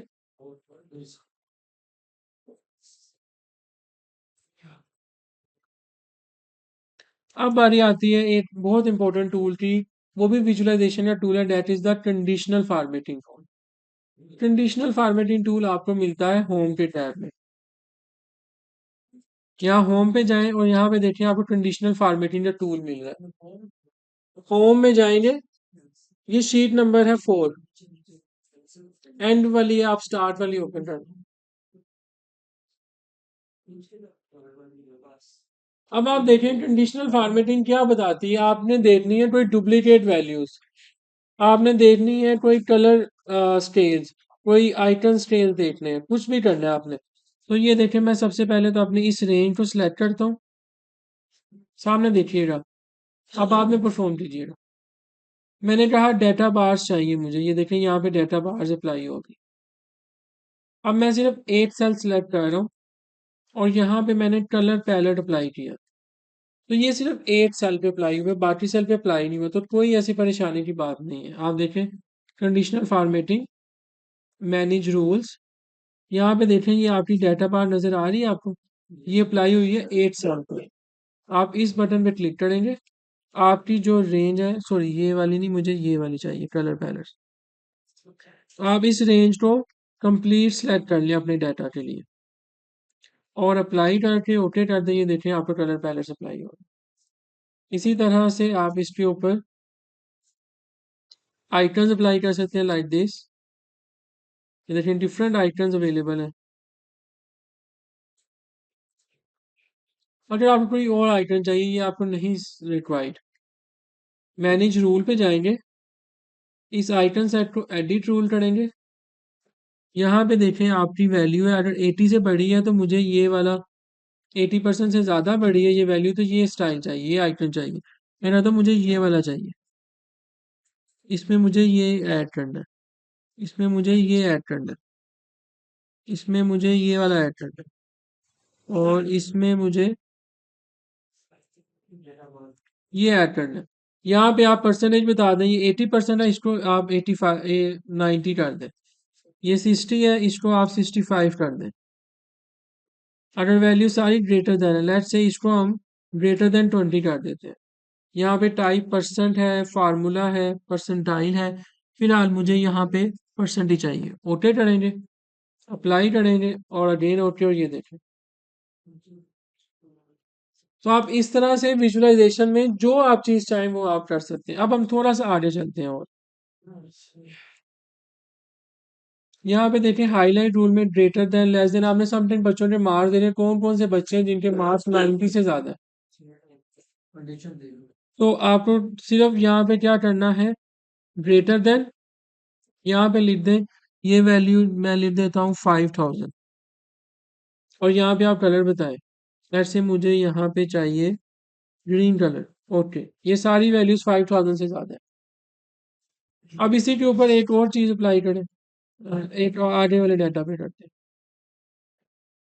मुझे बिटवीन वैल्यूज देखनी है। मिनिमम वैल्यू मेरी होगी 1500 और ग्रेटर देन वैल्यू है 3524 और मुझे इसको येलो कलर देना है, या फिर मुझे इसको कोई कस्टम फॉर्मेट बनाना है। कस्टम फॉर्मेट पे जाए, इसको मुझे रेगुलर करना है बल्कि बोल्ड करना है। कलर मुझे इसका ऑरेंज चाहिए। फिल पैटर्न में मुझे इसको लाइट ब्लू कलर चाहिए। बॉर्डर मुझे आउटलाइन पे चाहिए, लेकिन ये अबव और बॉटम आउटलाइन नहीं चाहिए। और नंबर फॉर्मेट मुझे यहाँ पे लेट से ये वाला चाहिए, 4 डेसिमल। ओके करके ओके करें, ये देखें सारी कंडीशनल फॉर्मेटिंग अप्लाई हो गई। ठीक है। तो इसका मतलब है कि सम टाइम आपके डाटा में अगर कोई डुप्लीकेट्स हैं, कोई डाटा की किसी पर्टिकुलर सेट को देखना है, किसी पर्टिकुलर चीज को सर्च आउट करना है, तो आप कंडीशनल फॉर्मेटिंग के थ्रू क्विक एनालिसिस जो है अपनी विजुअलाइजेशन का कर सकते हैं without using any pivot table और चार्टिंग और फार्मूलाज और चार्टिंग एंड एक्सेट्रा। अब एक यहाँ पे मैं एक और फार्मूला लगाता हूँ, let's say duplicate values. Okay कर दूंगा। अभी यहाँ पे कोई भी डुप्लीकेट वैल्यू नहीं थी, वो ब्लैंक आ रही। लेट्स से हम यहाँ पे दो डुप्लीकेट वैल्यूज लिख देते हैं। देखो दोनों डुप्लीकेट वैल्यूज आपकी हाईलाइट हो रही। 8 सेल पे आप 8 से ज्यादा फॉर्मेटिंग भी अप्लाई कर सकते हैं। फॉर एग्जांपल मुझे टॉप 10% वैल्यूज देखनी है।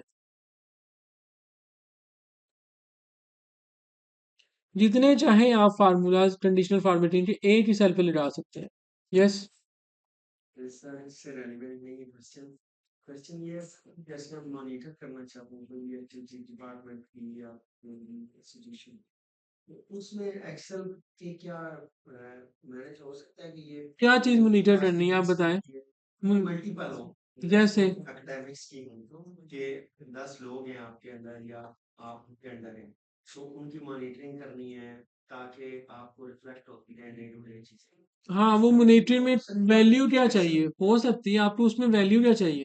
उनका स्कोर चाहिए मॉनिटरिंग, उनकी परफॉर्मेंस स्कोर चाहिए, उनकी अटेंडेंस का रिकॉर्ड चाहिए, क्या चाहिए। जैसा कैलेंडर टाइप कह रहे हैं आपके टास्क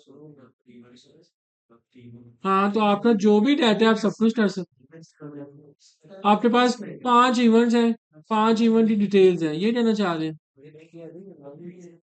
फिर ये कहना चाह रहा हूँ कि अभी मेरे को पीरियड है, ठीक है, मैंने अपने सर के या डिपार्टमेंट के या जो भी सुन लो इवेंट्स मैनेज पूरे उनकी क्लासेस का शेड्यूल होता है, जितने भी मल्टीपल है, तो वो हम एक्सेल में कर सकते हैं या कौन सा उसमें। एक्सेल में कर सकते हैं आप मैनेज, क्यों नहीं कर सकते। कर सकते हैं आप। आपको लेट्स से क्लासेस के स्केड्यूल को मैनेज करना है। आपके पास डेटा क्या होगा, आपके पास क्लासेस के लोकेशन होगी, क्लासरूम की लोकेशन होगी, उस क्लास में किस टीचर की क्लास है उसका डाटा होगा, उसका स्टार्टिंग और एंडिंग टाइम होगा, लेक्चर पीरियड कितना, 1 घंटे का 2 घंटे का। उसके अलावा क्या होगा कि वो किस सेमेस्टर की क्लास है, किस प्रोग्राम की क्लास है। तो ये सारा डाटा आप टेबल में ऐड करें और उसके बाद जो आप करना चाहें कर सकते हैं। हाँ, आपने देख लिया कि मंडे के दिन प्रोफेसर ए की कौन कौन सी क्लासेस हैं फॉर एग्जांपल, तो वो आ जाएगी। अब जैसे मुझे टेक्स्ट फील्डर चाहिए, ये देखिए मेरे पास यहाँ पे टेक्स्ट है। तो अब मैं यहाँ पे कंडीशनल फॉर्मेटिंग पे जाऊंगा, मैनेज रूल, और मैं यहाँ पे न्यू रूल पे जाता हूँ। यहाँ पे देखिए मल्टीपल ऑप्शन है। ये मैंने आपको भी करके दिखाई है डायरेक्टली पैनल से। ठीक है, ये देखिए टाइप रूल। नहीं, वो डिपेंड करता है आप एंड ऑब्जेक्टिव क्या है। ऑब्जेक्टिव की बेस पे आप टूल यूज करते हैं ना एक्सेल का। अब मेरा ऑब्जेक्टिव था, यहाँ पे मैंने डुप्लीकेट्स देखने हैं, मैंने नंबर वैल्यू देखनी है कौन सी टॉप 10% है। मुझे देखना है कौन से 4 ऐसे बच्चे हैं जिनका ए आर है, या कौन से ऐसे 4 बच्चे हैं जो टॉप पे हैं, कौन से 4 बच्चे ऐसे हैं जो बॉटम पे हैं। कोई ऑब्जेक्टिव होगा ना। इसी तरह आपका भी कोई शीट का मैनेजमेंट का कोई ऑब्जेक्टिव है कि आपको उसमें से क्या चीज़ देखनी है, क्या करना है, उस हिसाब से फिर टूल अप्लाई होता है। स्टूडेंट, तो वो आप यहाँ पे, हाँ तो आप यहाँ पे टॉप 10% का रूल लगा दें। ये देखें टॉप 10% या टॉप 10 आइटम या 10%। जिन स्टूडेंट की टॉप, आप इसको चेंज भी कर सकते हैं। लेट्स से मुझे टॉप 5% देखने हैं, तो 5% आ जाएंगे। हैं, तो 1 कर दें। तो उसके लिए आप बेहतर है हाईएस्ट वैल्यू सेलेक्ट कर लें, क्योंकि वो तो एक ही रहेगी। अब अगर मुझे टेक्स्ट वैल्यू देखनी है कि मेरे डाटा में कहाँ कहाँ पे टेक्स्ट है, कंडीशनल फॉर्मेटिंग, मैनेज रूल, और यहाँ पे use a formula to determine the which cell to format. मैं यहाँ पे लिखता हूँ is equal to is text. मैंने आपको इज टेक्स्ट का फंक्शन पढ़ाया अभी, तो क्या इज टेक्स्ट का फंक्शन, ये टेक्स्ट इस जगह पे सेल में टेक्स्ट है या नहीं। इज टेक्स्ट, ये मैंने सेल सेलेक्ट किया और यहाँ से मैं डॉलर साइन रिमूव कर दूंगा क्योंकि मुझे इसको फिक्स नहीं करना। और इसका फॉर्मेट में मैं यहाँ पे सिलेक्ट कर देता हूँ बॉर्डर में आउटलाइन और फिल में कलर ग्रीन, और अप्लाई और ओके।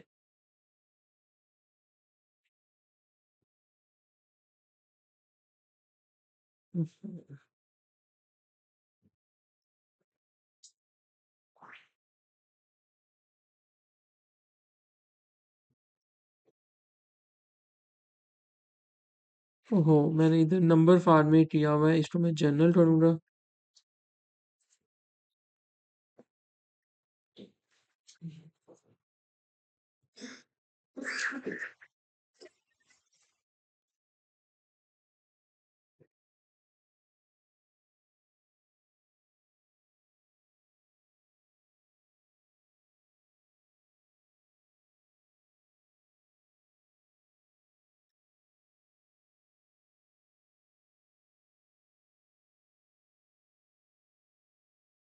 ये मेरी रेंज है।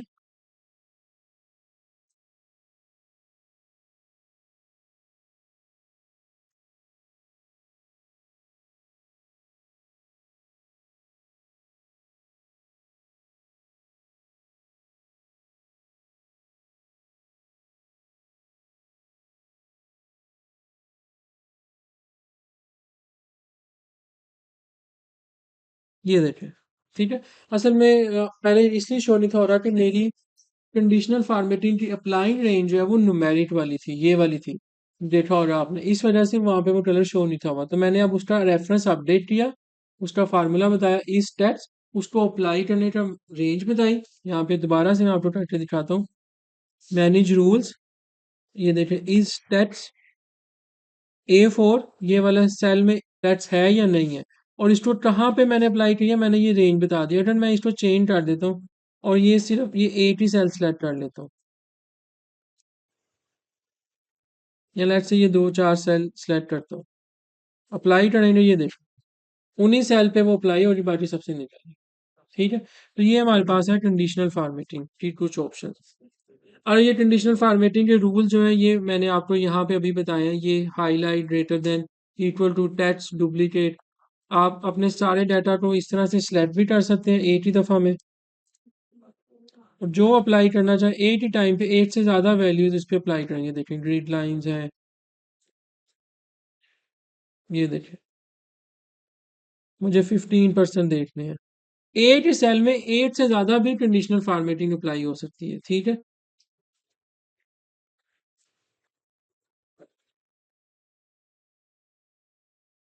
सही है। तो यहाँ पे देखिए आपके पास डिफरेंट वो चीज़ें जो है बन जाएगी। तो ये बहुत अच्छा क्विक टूल है विजुअलाइजेशन का, डायरेक्ट देखने के लिए कि आपके डाटा में क्या चीज़ जो है वो हो रही है।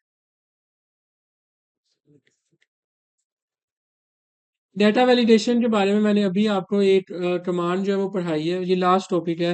ये हमारे पहले लेक्चर में रह गया था, तो मैंने फार्मूला की वजह से उसको स्किप किया था। तो डाटा वैलिडेशन के अंदर मैंने आपको लिस्ट के बारे में अभी बताया।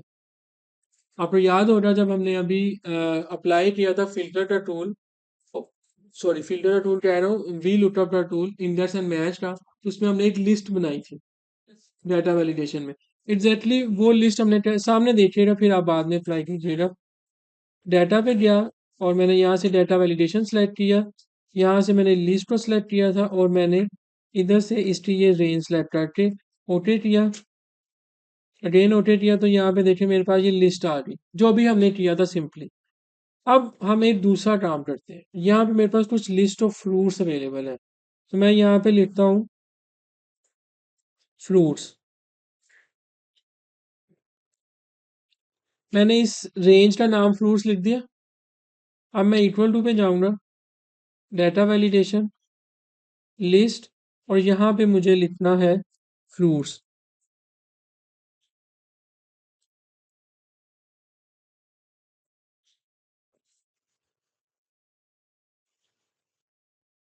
ओके किया, और यहाँ पे देखिए मेरे पास फ्रूट्स आ गए। इसका मतलब है कि आपकी सिर्फ सिलेक्शन के साथ लिस्ट नहीं बनती, आप नेम रेंजेस के साथ भी लिस्ट बना सकते हैं। सही है। इसी तरह से आप कस्टमाइज लिस्ट भी डिजाइन कर सकते हैं। फॉर एग्जांपल मुझे यहाँ पे चाहिए इक्वल टू, सॉरी यहाँ पे चाहिए यस, नो।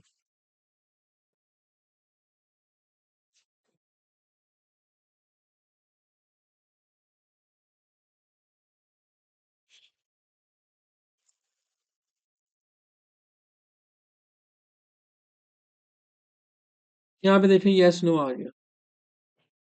अगर आपको डबल कोट्स नहीं चाहिए, मैंने तो अभी डबल कोट्स ऐड किए हैं, तो हम इनको डिलीट कर देंगे।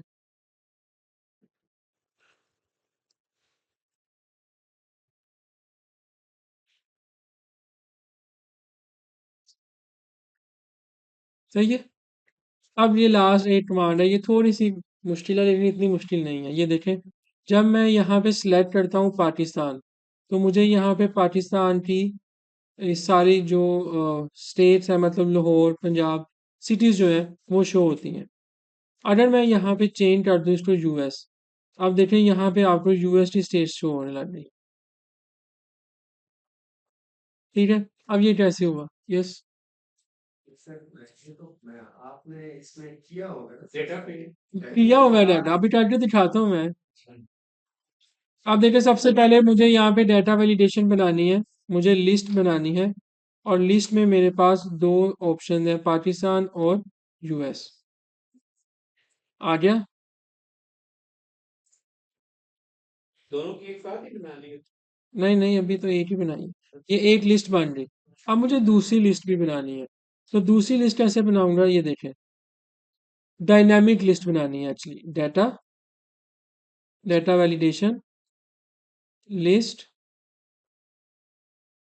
इक्वल टू इंडायरेक्ट, इस सेल का क्या रेफरेंस है, G11।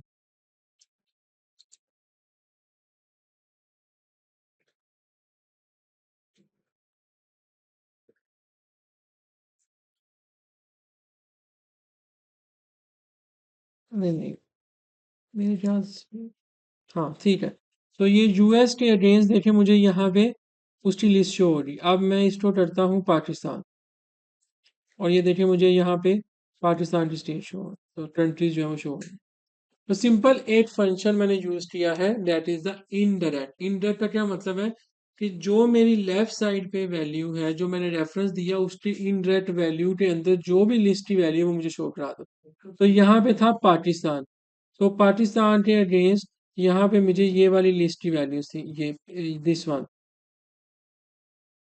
तो ये शो इनडायरेक्ट किया ना मैंने सेल दिया G11, पाकिस्तान है, पाकिस्तान के अगेंस्ट ये वैल्यूज है वो शो कर दी उसने। सिंपल इनडायरेक्ट का फंक्शन मैंने अप्लाई किया। ओके, कंफ्यूज हो गया।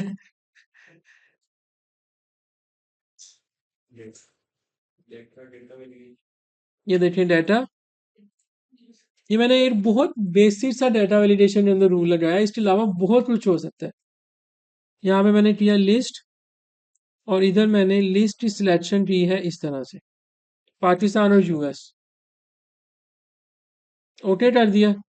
यहाँ पे देखिए मेरे पास पाकिस्तान और यूएस आ गया। अब दूसरा मुझे लिस्ट जो ऐड करनी है, इधर लिखेंगे इक्वल टू इनडायरेक्ट, और रेफरेंस लिस्ट देना है मुझे इस सेल का, डेट इज G13। ये देखिए पाकिस्तान जो है ये G13 पे है। ठीक है, तो मुझे यहाँ पे फिर क्या लिखना है, G13,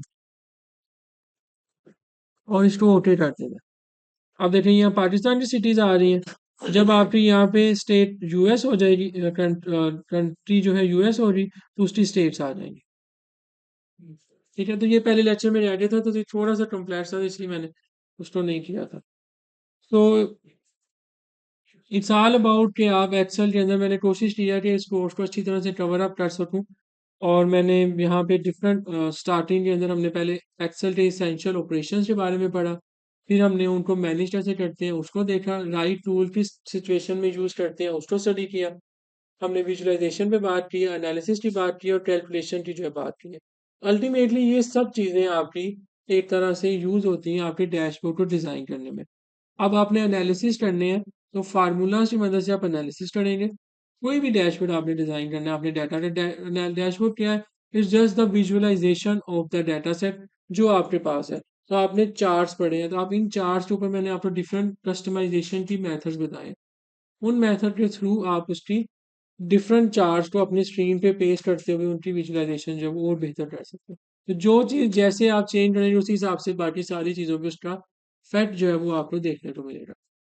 तो thank you very much, hopefully आपने कुछ ना कुछ लाजमी लर्न किया होगा, और आपकी जो डे टू डे एक्टिविटीज़ हैं उसमें ये आपके लिए ज़्यादा हेल्पफुल होगा, और आप ज़्यादा प्रोडक्टिव वे में जो है काम कर सकेंगे।